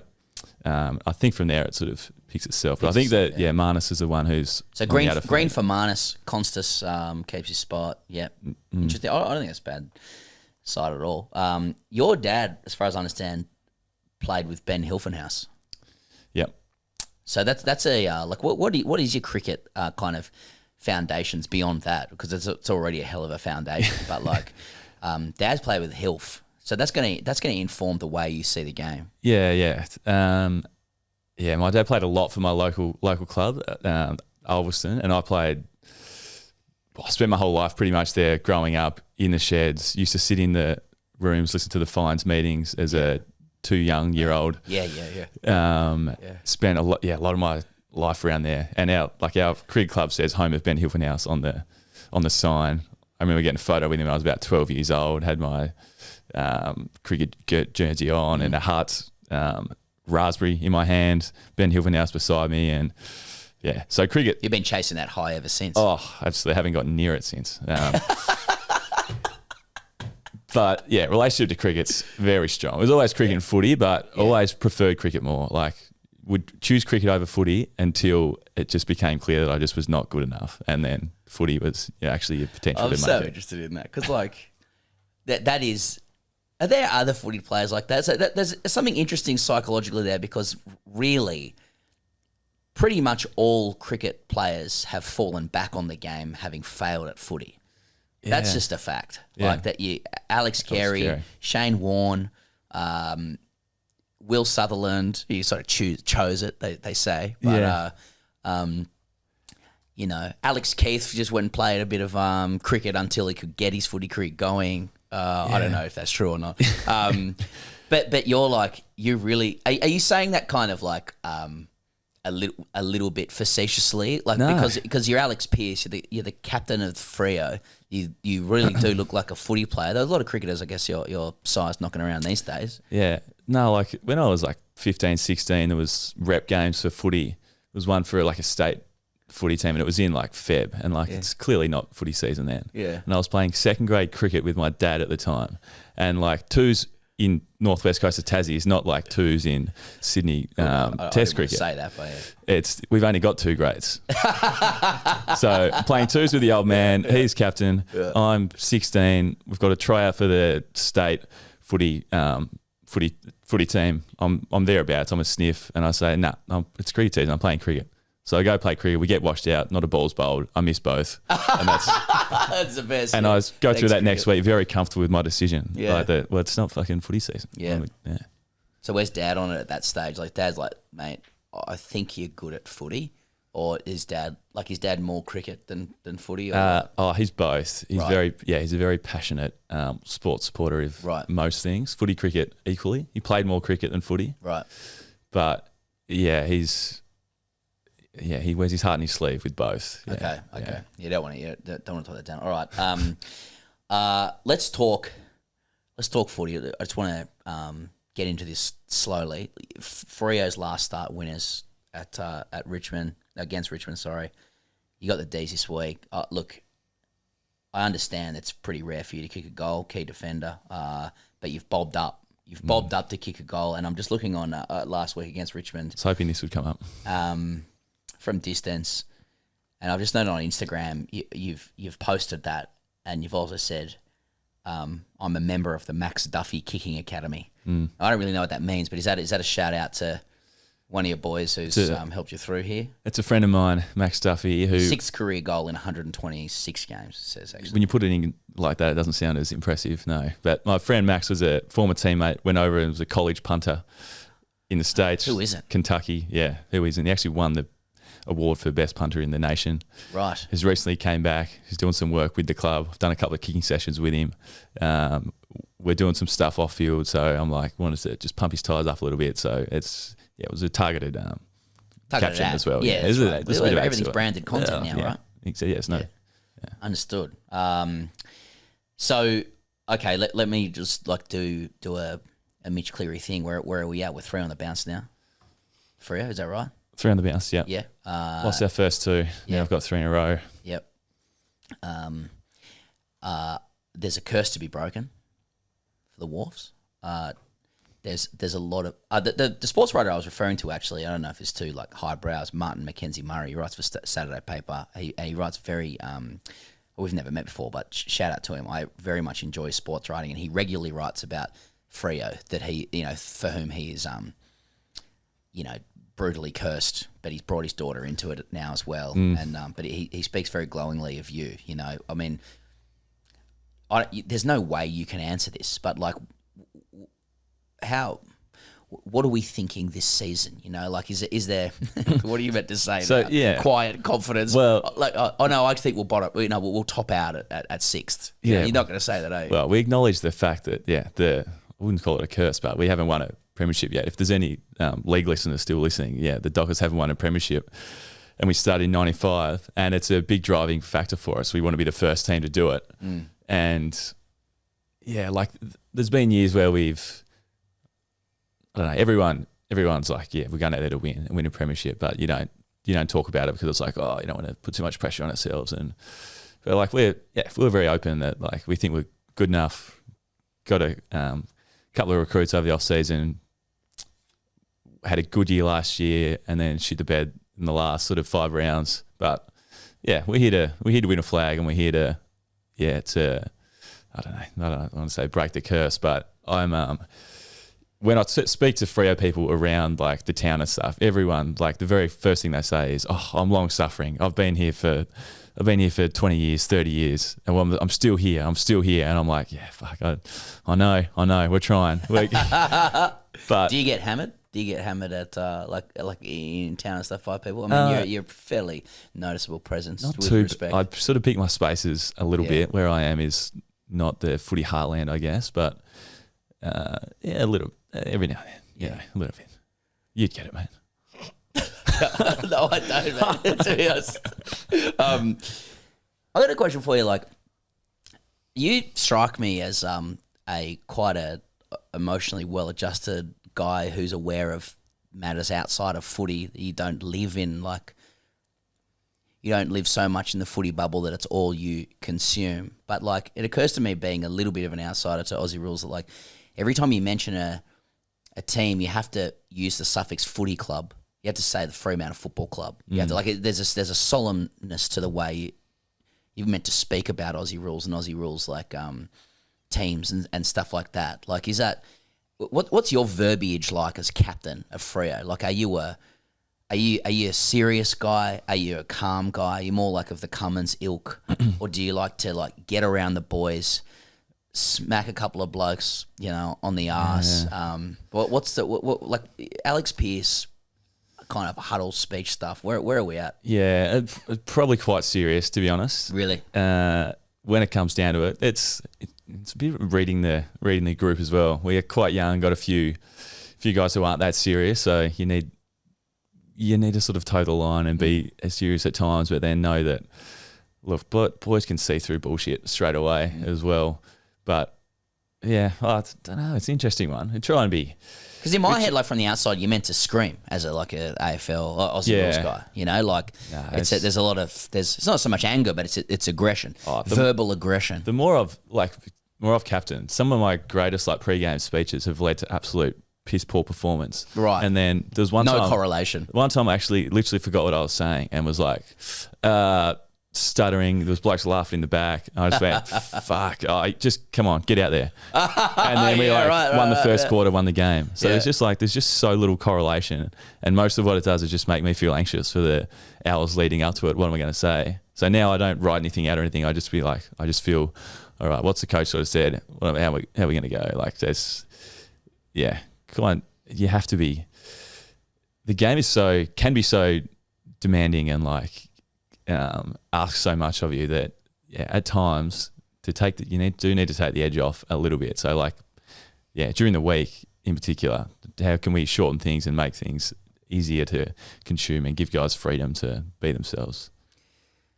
What's the difference between the chat within AFL teams and players and how they speak about the game, and then what us punters see on like AFL 360 or the spate of 7 shows that we endorse entirely? Like the agenda setters and, SEN and Kane Corns and shit like that. Careful. I've got one of them booked next where I'm heading to. But nice. Is it the same kind of language? To be brutally honest, yeah. I have not watched a minute of any of those shows in the last 5 years, so I honestly cannot comment.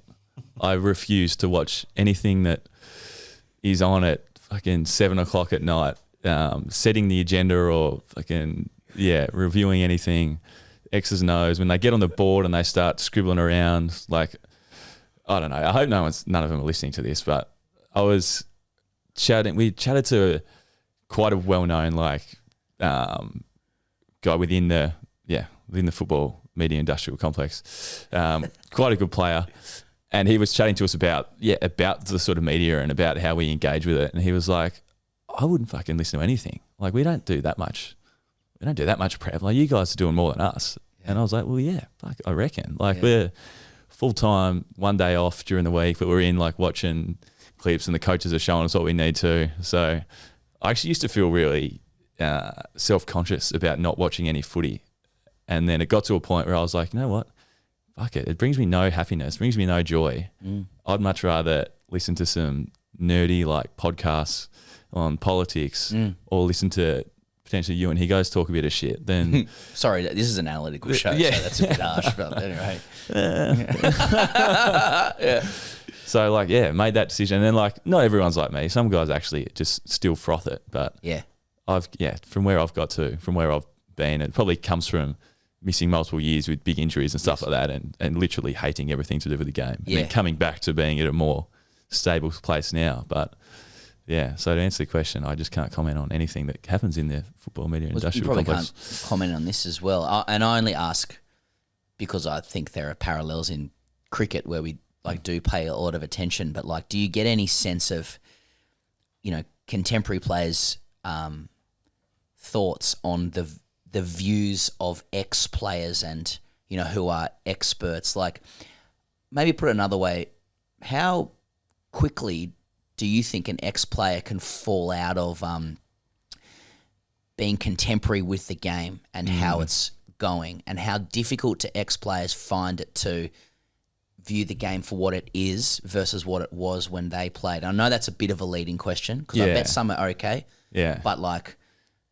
can you generalize about that? See, I think even though I've been quite critical, I can see their point of view. Like, I am not like angry at at ex-players or what they say. Like, Keynes Corns does a great job. He does exactly what he needs to do for his job, which is to get clicks, to get views, to be controversial, and like, good on him. Like, it's his way to make a crust. Ours is to play footy. His is to often talk a bit of shit. And if those ex-players that are in there so much and talking about footy so much, like, you can only talk about the games for so long, and you've got to come up with, you have to have an opinion, even if you don't really. Like, the media game's about having strong opinions and like making people react. Like, it's not about having vanilla takes that just sort of wash over people. Like, that's not how you probably get spat out if that's what you like. So, but some things in sport like just are vanilla. Like, they actually are simple, and they probably don't fill the space. Yeah, and that's where I think sometimes it's hard to, the way that the media landscape is changing, that it's tougher to find that. Like, I know you have like Gideon on here a little bit, and like, I love listening to him talk about cricket because he's just very analytical and like tells a story and like talks about history, and it's not about like just what happened at that moment. There's more to it, and I don't know, there's a beauty to sport that is not encapsulated in headlines. And to plug like a Tim Minchin, Tim the performer, he's a big Freo fan. Nice. And I heard him talk on a podcast once. He was on a Freo podcast that a couple of our players are doing, and he spoke about like the beauty of like football and the art of it, and like watching Sonny Walters play and how he moves and how he kicks a goal and seeing the beauty in it. And I was like, yeah, like that, there is a bit of that to it. If you look at the game the right way, really, if you look at it super critical, and it's the same with cricket, like for people that don't understand cricket, that watch cricket, it's like, oh, it's fucking boring. And I was like, well, I understand the way you say that, but did you see the captain put in an extra slip and he just a bit short of a length there, and the ball's getting a bit, the ball's doing a little bit now, and So I wonder about that with Aussie rules, and like, I suppose I'm banging on a bit, not for the first time, in a way that I did when Bob Murphy was in as well. But I feel like you're talking about the that footy, like Aussie rules, does contain a soul and a poetry and an artistry that a lot of fans inherently understand and love the game for, but may not be reflected in the media that narrates it so much. Like, so we had Paul Kelly here as well. I'm picking up names I'm dropping. Yeah. But he was, talk about he's the ultimate Australian poet, right? Who just froths on the game. The only time he cut this interview was because we accidentally mentioned where he does his circle work, and because he loves it so much. Like, is the game a little underserved by the way the media tells its stories? Because there's so much to love about Aussie rules. Yeah, and again, you have to take everything I say about the media with a grain of salt because of my lack of engagement with it. Yeah. But I'm blowing up about the media, and we are it and talking about it. Yeah. So you know, with there's levels, Yeah. levels to this, isn't there? So like me, like I grew up at watching my local team play when I was like really little, having to kick on the ground, and would go to the grounds on the weekend and different little country grounds and watch footy and hear spectators yell shit at the players they probably shouldn't, and like see conduct on the field that is probably unbecoming. But that was just part of the sort of culture of what that working class part of football was at the time, and it's gotten better in that sort of context. But a lot of people grow up, have a memory of football when they're kids, and they sort of pick up and they weave their own sort of understanding of it all. And I feel like there often is beauty to that, and it's mixed with often relationships with your family and your friends and whatnot, and moments in your life that sort of intertwine with this.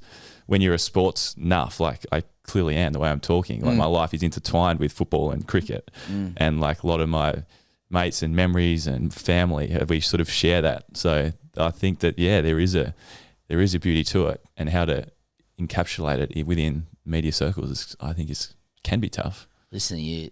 You're doing a Bachelor of Arts at the moment, aren't you? Is that right? Is that true? Yeah, Psychology and politics. Yeah, and politics. See, everyone listening is like, oh, he sounds like a Bachelor of Arts guy, which I did that as well. So you know, trying to search for meaning in things that aren't really there. Man, it's just footy. You know what I mean? Exactly. You just take fucking kick it through the middle. Fucking get it through the middle, mate. Yeah. How about win a fucking premiership for once? Yeah. That Deacon, I noticed you're Indigenous Sports Person of the Year, proud Palawa man. It gets me going, this stuff, a little bit, because speaking of Bachelor of Arts stuff, but like you're an Indigenous Tasmanian man, and you whose own story is just it's still being navigated, right? And like when you speak about Tasmania and like the wildness of like the Franklin River and the Huon pine trees and stuff, it reminds me of like the passion with which Richard Flanagan writes about Tasmania. Martin Flanagan is a friend of mine, like his brother, and he writes just beautifully about. He's writing a book about a country footy team in Tassie at the moment, and that I just can't wait for it to come out, because it'll just be God, this is such a hack way of following up, but like what does that mean to you? I mean, it strikes me researching it that's kind of that's everything for you. That's home. That's who you are. Identity is massive for you, right? As it would it's be. Tasmania, and it's the older I've gotten, the more like the stronger I felt connected to Tassie, because I think like most people, you grow up and you sort of take for granted everything what your parents do for you, and like you compare to, there's always better things. I went to a pretty small.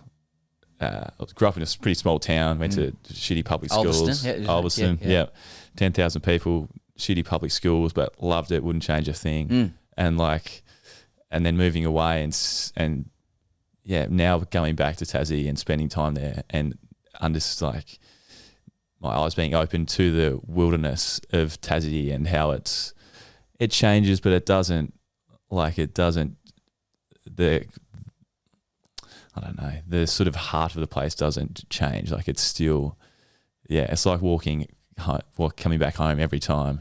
And I don't know how else. I don't want to get too freaking emotional talking about how my connection to people and land and stuff that goes there. And having Indigenous heritage is, it's important to me. And like my Indigenous heritage is different to some of the other guys in my team who are dark skinned, know their practices, have lots of family and a strong connection to specific places and regions. Whereas for me, like most Indigenous Tasmanians, it's bred out of us a little bit, just due to the amount of Indigenous Tasmanians that survived back in those early 1900s, 1800s.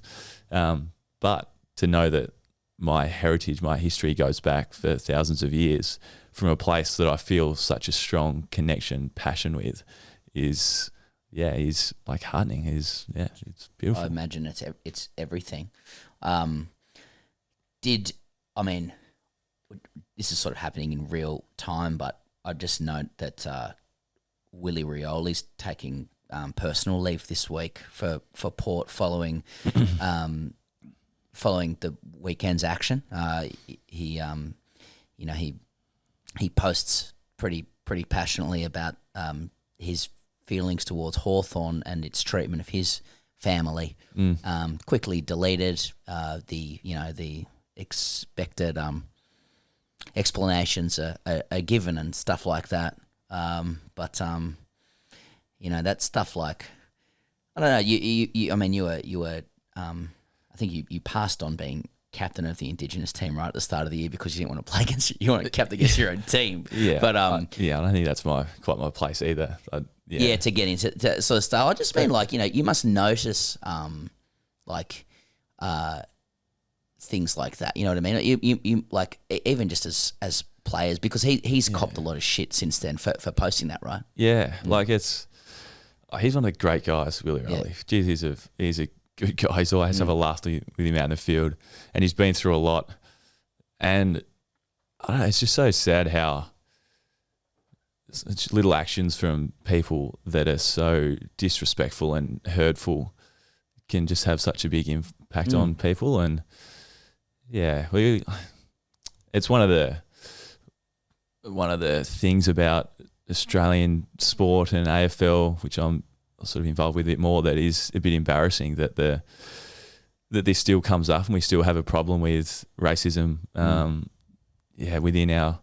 within our codes. And I'd love to click my fingers and just be in a society that respects and appreciates everyone for who they are and has a greater understanding. But unfortunately, we all don't have this understanding. Like it's ignorance more than just bad people. I feel I have faith that we are, as Australians, better people than what some of the actions show. But I feel like there's ignorance from a lack of education, and that is where it stems from. You seem to be a natural advocate to me, and you're probably like all the best people who are good at this shit. Should they shit at this stuff? You're probably it's probably reluctant. You're probably reluctantly good at it. I noticed that. I've seen the shit you give solar panel Pat, so I'm mindful of that. Are you one of these solar panel? No, I mean, see now we're in AFL talk. I'm being solemn, but I noticed that you got to ask John Howard a question at primary school when he passed through on the 07 campaign. I know from the thing that I wrote, that I read, that we didn't actually find out what you asked Howard in 07. But he did end up losing that election. So, did you knock him off the rails, or were you trying to keep him going like a steam train? No, I was trying to knock him off the rails. I think my grandfather at the time was handing out Labor pamphlets. So I was, yeah. No, I asked him what he was going to do about global warming, I think, because that was the term everyone was using at the time. But look, when you look back at those years, I don't want we can get into politics here, but John Howard was actually had a carbon trading scheme that he was pro, and then all of a sudden, it was popular at the time, and here we are now, energy policies to shit. And look, that's probably for another podcast. But it has always been hot though, really, hasn't it? So, Yeah, that's always been hot. Sorry, I got to leave a couple of these. I'm going to do it. Yeah. So, all right, let's go away from Aussie rules a little bit, but it is slightly connected. My rugby league team is trying to come back in Perth, and a lot of people from that area, and I appreciate Fremantle's not quite Perth, but are saying that rugby league would stand no chance in WA. Now, you obligated as a Fremantle contracted player to now say, I probably am. Yeah, but would you like to see the Bees come back? I'm not going to say that. I went to a State of Origin in Perth a couple of years ago, and there was some people there, and it was pumping. Yeah. But I don't know. I feel like we're a big enough state, big enough city around there to to have a league team. Mm. Yeah, I'm pretty comfortable with our supporters and that we're loyal and our product is good, so I'm not worried about competition. But all right, so you got a team, and now let's see, and I presume that people from West love this, and now let's also just kind of transpose a relic Sydney identity onto that team. Will people of Perth really go for that? Yeah, that's an interesting one. See, the Bears, I'm not sure if it's from you that I picked up on who sort of the Bears were from some of your earlier I don't stuff. talk about it much, but yeah. Every now and then you do. I think they would. Yeah, I got a feeling they would. They could go okay. Yeah. I'm probably just perpetuating like a stereotype that people from the West don't want anything to do with like East stuff. No. Sorry, well, people from over East. Over East. Yeah. Yeah. Look, I think the talk of forming our own country's gone a bit now. We're a little bit easier. Okay. Yeah, we go a bit easier. You're on Tassie you guys. anyway, right? So. Exactly. I've foot in both camps. Yeah. I think is it a thing though that like do the West Sydney fans want their team over in Perth, fucking miles away? Is that a thing, or is it just you just Bears? want it back? Bears have nothing, and we really will just go wherever we get a gig just to be back in the top flight, you know. Yeah. So it's like, you know, you talk about breaking a curse. The Bears won 2 comps. Their last comp in 1922. Yeah, that's so tough. That's you guys like we're fine. You guys started in 95. We got a long way here, brother. Yeah. Well, I think it's a bit the same. There's no league team, so that the people who enjoy league will just support it. Like a lot of my teammates love league. I'm not. I used to follow the Broncos back when I was a sports nuff in the high school. Darren Lockyer, and they were a lot of Queensland players, and just sort of followed them a bit. But now, not so much. Just footy codes in general. But like a lot of my teammates, they're watching games on their phone whilst the AFL games on in the team room, and like dare I say multis, like they look, AFL players. I thought for a second that AFL players liked league, but now I've just realised it's probably just multi stuff because you can't do your own code, right? Well, exactly right. Loophole. Yeah, we've got to find a way to punt somehow, don't we? Yeah, that's right. Well, league's really good for that. I know that. So you mentioned you're doing some media later on as well. Like, so I'll just give you a warm up to this, but like how much are you enjoying every single person saying, so you're going to play for Tassie when they come in? Oh, yeah. Do you love that? Love it. I was waiting for it. So I'm asking in a way, so I'm asking in a meta way of like, see, I understand you don't want to answer that, but Similar also to hoping that, you know, you might offer a little similar kernel. to the footy sort of media chat we were having before. Yeah. Sort of, yeah. You love that chat? So, because the logic is you're from there. I've just spoken about how much I love the state and everything to do with it, but of course I'd hate to play for them. Yeah. And I never would.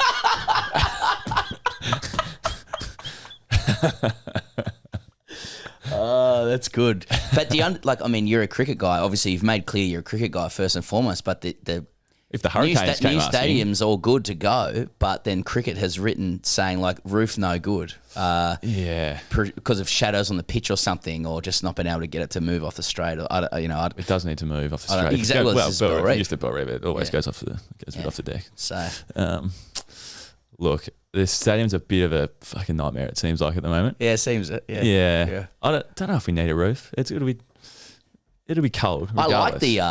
I like the rendering of it. It looks very novel. Like, make it work. Roof and you can. Yeah, if they can make it work, absolutely. But you probably can't have shadows on the pitch. Like there's, I don't know.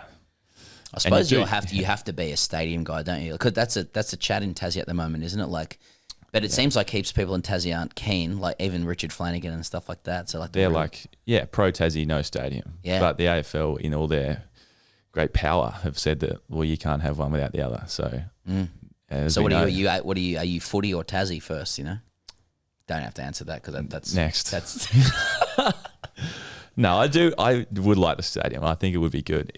But the longer it takes, with any big infrastructure build like this, of the stadium, lots of, critique with that. You just, the way that what that's done for Perth, Adelaide Oval in Adelaide, short-term pain. I can see the bigger picture, and of course I'm biased because I'm a footy nuffy. So want the team. And of course Chad Warner would look great in a Freo kit, wouldn't he, mate? He would look great. I support the Swans. So I hope he doesn't move. But I saw him at the cricket in Perth, though. A lot of people call it like. Well, didn't he make it 100 or something a couple of years ago? Did he? So he can play as well. He came back whilst he was on a list, came back and played a local game and made some runs, I think. Yeah. So yeah. We had Jimmy Bartell on once during the cricket season, and we thought it'd be funny, but when we asked him to come on, we were like, yeah, like World Cup's coming up, so we'd love to have Jimmy Bartell on. Yeah. And he just took it at face value. It was like, yeah, I'll come on, chat about that. Yeah. He was a gun, apparently. Yeah, well, he was still playing back when he was a good player. He broke his finger playing a game of cricket at one stage. It was quite controversial. And cricketers are writing and going, he was genuinely good, not like AFL good at cricket good. Yeah. Alex, is there anywhere else you want to take this just from a non-footy chat perspective as well? Like, is there more cricket stuff you need to get into? Is there any, if you got any messages for Charlie, he's sitting there. Yeah, look, I do have something for Charlie, self-appointed oracle of Wagga Wagga. Sitting on this for a little bit, and I did have to make sure, teammate of mine, Patrick Voss, I know he's not a big name. He's a young player making his way. Yeah.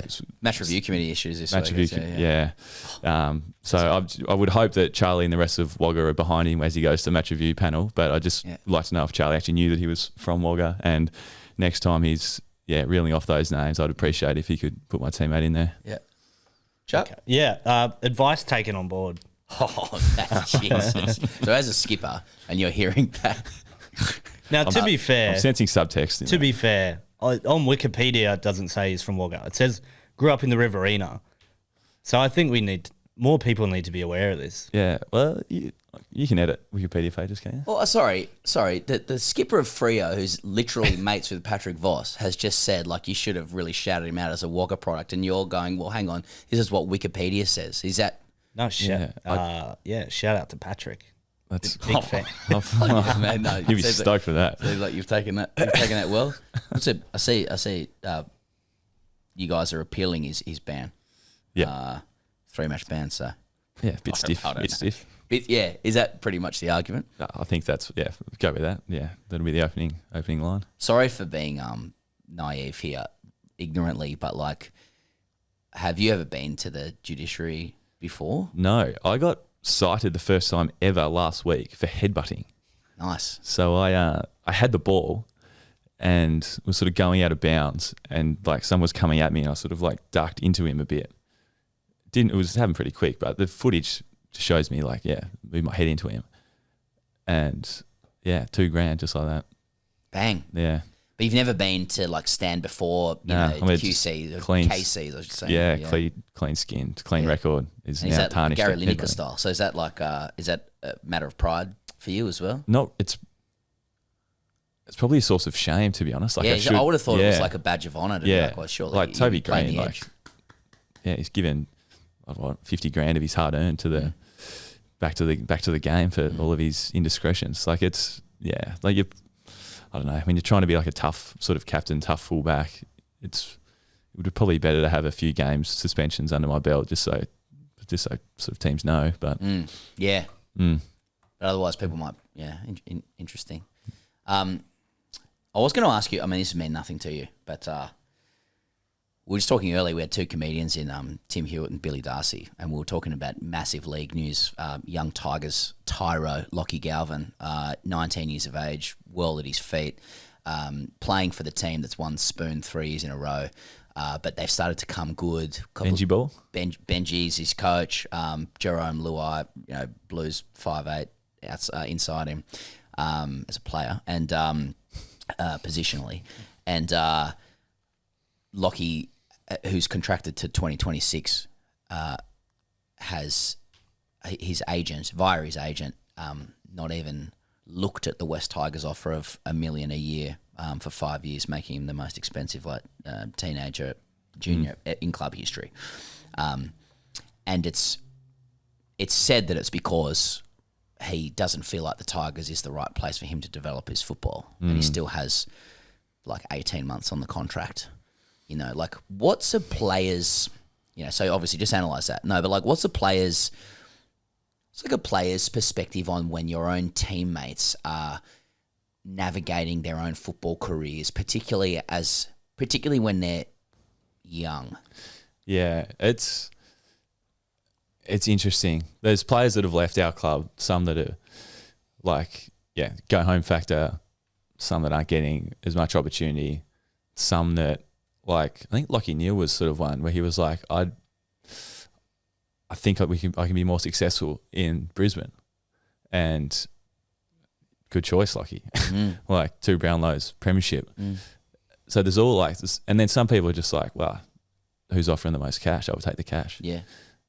I just find that, and you sort of have to in the media, have to say the right things. But yeah, sometimes I would just love some honesty from someone. It'd just be like, well, to be honest, they're going to pay me twice as much, so I'm just going to go there. And it'd be like, I think everyone would be like, well, yeah, I'd probably do the same thing. So because usually that like gets wrapped up euphemistically these days as like he's just doing the best thing for his family. Yeah, or something setting like up his that. setting up his family or something. But Players, I'd imagine, are quite sympathetic to their teammates for those, you know, on those matters in like a salary cap context, right? Because like loyalty is a two-way street. Sometimes, you know, like clubs are incentivized for players to make a little less so they can get better players in, right? Yeah. Well, yeah, as you get older and you start to like become a part of like that top sort of tier, like now, like we're aware of that. There's a group of us that, yeah, quite aware that if we like squeeze everything out of the Dockers, then there'll be no money for someone to bring someone in, and we will Which have is great, less. right? So, yeah. sorry. So I squeezed everything out of him last contract because it's dog eat dog out there. But what do you want to do? Do you want to win a premiership, be a part of a great team, or do you want to make as much money as you can? Now, like for some, it might seem obvious. Well, of course, be part of a great team, but it's not everyone's like that, and everyone can see that. You have to actually believe that who you're with is like, you believe they're going to get it done. You believe they're good enough. Because if it's like, you and you, well, let's all take a bit of cake. Let's all stick together. And it's like, well, they're actually not that good. We're not going to get it done. Then, well, The person comes in and goes, let's all just take a few unders so I can stay. You're like, you take I don't know, unders. mate. You take the unders, and actually, give me everything. Like, Yeah. yeah. Whereas, so they have to. There's a lot that goes into it, which of course there is. Like it's your job, your career for a short amount of time. Yep. So make the most of it. But As skipper, do you, like what role do you play in that? Is as skipper, do you ever advise players or try and persuade or anything like that, or do you stay out of it because it's just everyone's their own? Normally try and stay out of it. Yeah. There's a lot going on. Sometimes if, like I've spoken to, like I guess you always speak to coaches and like list manager about like how people are going, and I've had conversations like, we're thinking about paying this. Well, we're not paying him certain, but we're thinking about extending him for a long period of time. Like, what do you think? I was like, well, yeah, I love playing with this guy. Like he's a good team man. We really should keep him. But it's because I'm so removed and disconnected from all that goes in. Like I don't understand how all the numbers and figures work. All you can sort of do is focus on what's important, create a good environment, create a culture where people want to be, and then if they don't want to be in that culture, then hopefully it's because it's their sort of character, not or other situations, not the fact that you've created a shit environment and they want to get out of it. How would you feel about a player who didn't want to be in the culture because they felt like there were better cultures like elsewhere? Is that kind of untenable for that player? Yeah. Like see you later. Or try and help do something about it. I guess. Yeah. If you're not going to help, if you're not going to be with us, like then fuck off. That's the word on Galvin as a half is like that he's like that he can. That his coach Benji Marshall is one of the greatest halves ever. Is not the right guy to develop him, and others around the game are saying this is the best teenager we've ever seen. So it's very much like he's like it's this is speculation, so it could be bullshit. You don't have his agent or whatever. So but like that's tough on his teammates when like the young guy's going like, I think I can do better elsewhere. Yeah, and it's like to put it all on the head coach. Like the head coach has a big role, but there's so many others that have roles in your development, especially when you're a young kid.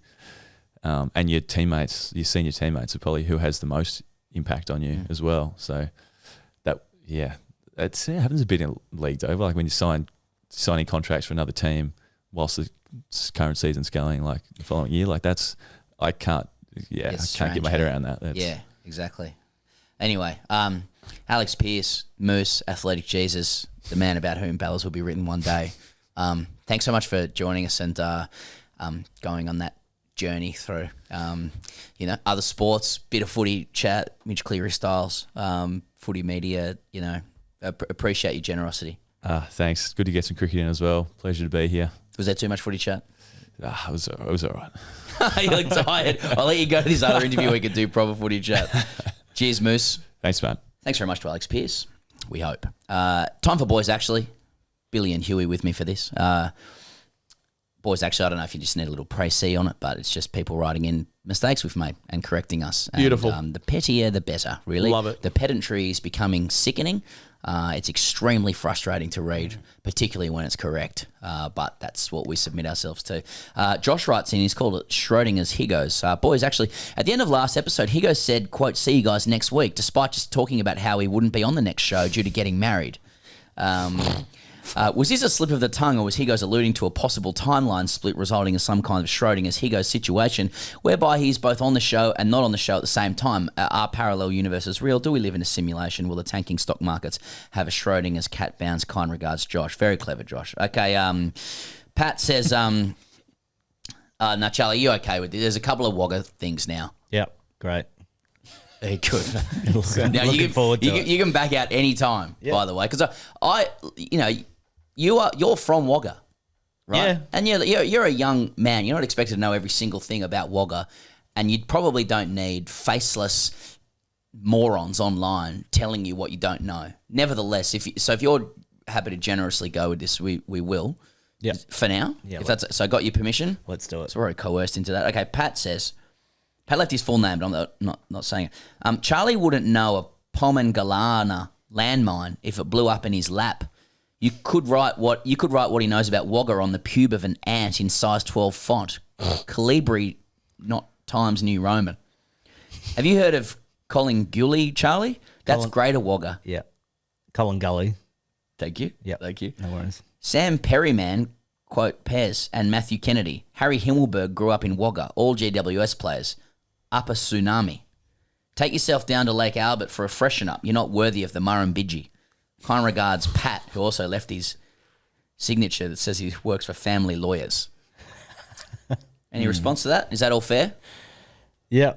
Okay. He's sounding good with it. Hamish says, recent Wagga sports people, correction. Hi, boys. On the recent episode, someone emailed him with all the current AFL players from Wagga. I don't want to sledge anyone that emails in, but if you're going to send a Boys Actually, at least get it right. Old mate sent in a clearly copy-pasted version from the internet of Wagga players, as some of them were wrong. Harry Perryman no longer plays for GWS Giants, now Collingwood, and Matt Suckling is retired. Love the pod. Tony Mockbull a chance to come on next. Ep. So that's one for you, Charlie. That's good. Matt also has a Wagga one as well. From Parliament Piggy. Boys, actually, when mentioning sports stars, he forgot to mention that both Michael Slater's personalities are from Wagga. That's red hot. Also, how about the mouth on Charlie? Quote, how long are we going to keep doing this? Fucking hell, know your place, champ. Time to make him be bottom row of a piggy pyramid at a live show. Yours in show finances, paying Parliament Piggy. Now, I don't endorse that, Charlie. I don't respect what Parliament Piggy has said there. I think you've been very generous with this. I appreciate that. Okay. Kerry says, Wagga. Boys, actually Wagga. Jeff Lawson, enough said. Jeff Lawson's from Wagga. Oh, shout out. Would you know who Jeff Lawson is, Chuck? I'm about to. No. I think the 84 New South Wales Shield team, I say I think, but I know, recently got together, and they do this every year to celebrate. And gee, was it 84? I might have got this wrong.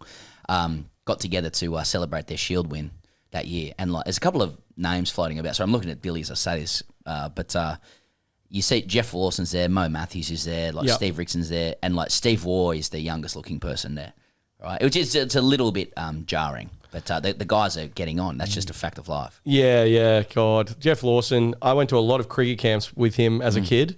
So what was his demeanour like? Oh, he's great. He's a larrikin, Jeff Lawson. I coached a cricket camp with Lenny Pascoe once. Nice. Yep. Me and him out at Orange for the week. And that guy is a proper lunatic, Lenny Pascoe.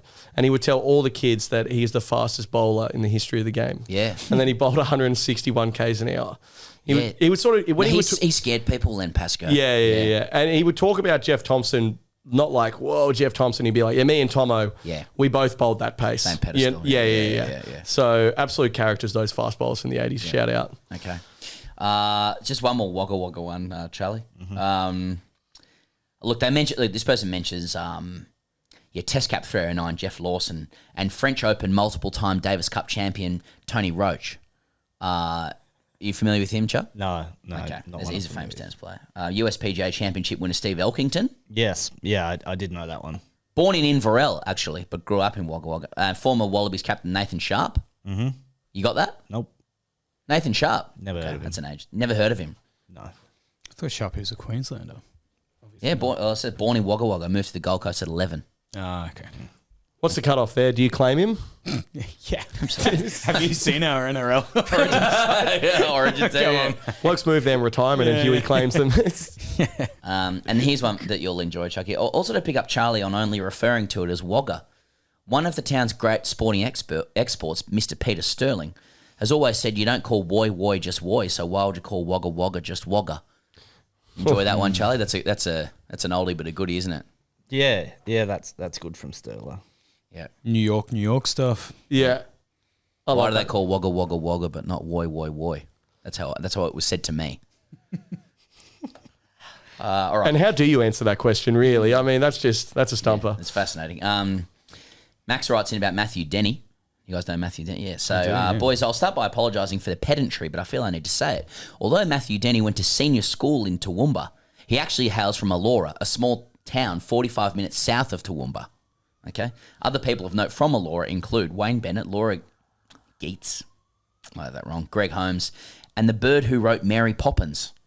Pretty good for a town of 1,000 or so people. So that's just shouting out to Elora people listening to the circus spitting chips at the suggestion Matthew Denny's from Toowoomba. That'd just be East Coast's like city-based elitism. It's like it's close enough. Toowoomba's where he's from. Yeah, I mean, God, the boys actually segment was intense.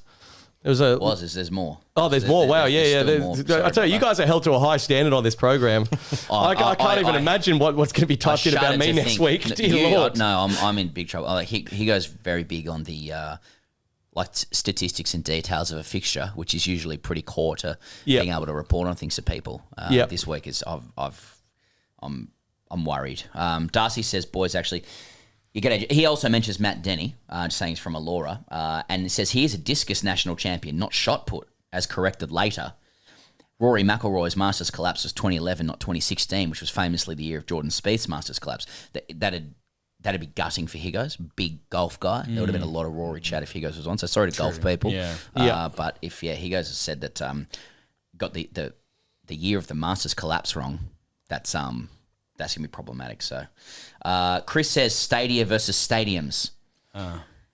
Boys, actually, what you need to realise is that despite Tasmania having the lowest rates of literacy in the country, we knew it was only real proper and shit to appoint the Honourable Nicholas Adams Street as Minister for Stadia and Events in 2023. I mean, we don't actually have any stadiums in Tasmania, but we really, really need one for the Devils AFL team and Katy Perry concerts, so fingers crossed. Final one, I think. Ryle says, what if it's Roscoe's Basilisk and it's simply a name for Ross Taylor's big hog? Is that anything? Go Lions. I believe this refers to Rocco's Basilisk. Yeah, are you familiar with this? Oh, it's like some It's a thought experiment. An AI sort of... Yeah. Rocco's Basilisk is a thought experiment which states there could be an otherwise benevolent artificial superintelligence in the future that would punish anyone who knew of its potential existence but did not directly contribute to its advancement or development in order to incentivize said advancement. So that's Rocco's Basilisk, obviously. Mm-hmm. But Riley's wondering if it's Roscoe's Basilisk, which is just a reference to Ross Taylor's penis. Yeah. Apparently being Did you talk tremendous. about Rocco's Basilisk? At no stage, no. So he's bringing... Okay, so I would argue like this is sort of top and tailed. You know, we had Schrodinger's, Higgos. Yeah. And Roscoe's. Yeah. I'm getting a strong sense a couple of blokes that are gagging for the next season of Rick and Morty. Yeah. Yeah. It's getting pretty, the vibes on Reddit are going through the roof on this one. Yeah.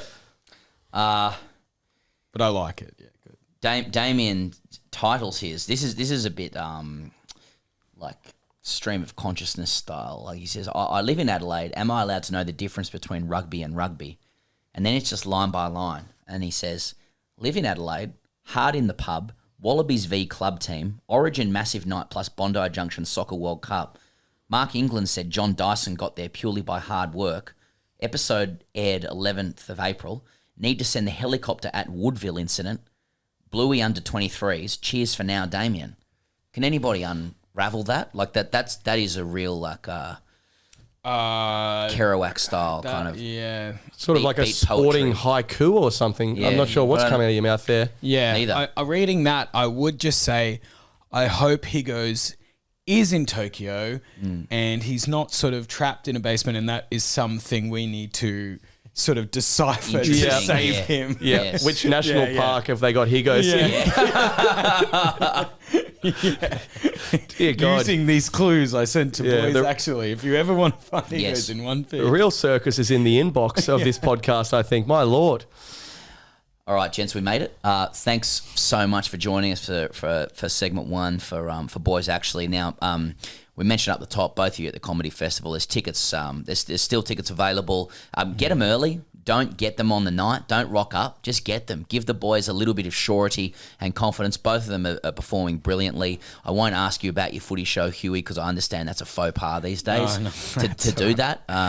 So I won't do that. But I mean, anything to say on the shows themselves, boys? Anything? Any last Well, no, the shows are great, but I'll just give them a plug because we're both at the Coopers Inn. I'm at 7:30. Huey's at 8:30. 8:40. 8:40. Just after Bill. Yeah, directly after me. So come on out and see us. Shows are ripping. Already done them for a week now, so gets better every night. Schooners after. Too easy. Sweet. We'll chuck it in the show notes as well, gents. Thanks so much for joining us. Thanks for having us on the circus, and we'll catch you no doubt next time. Thanks so much.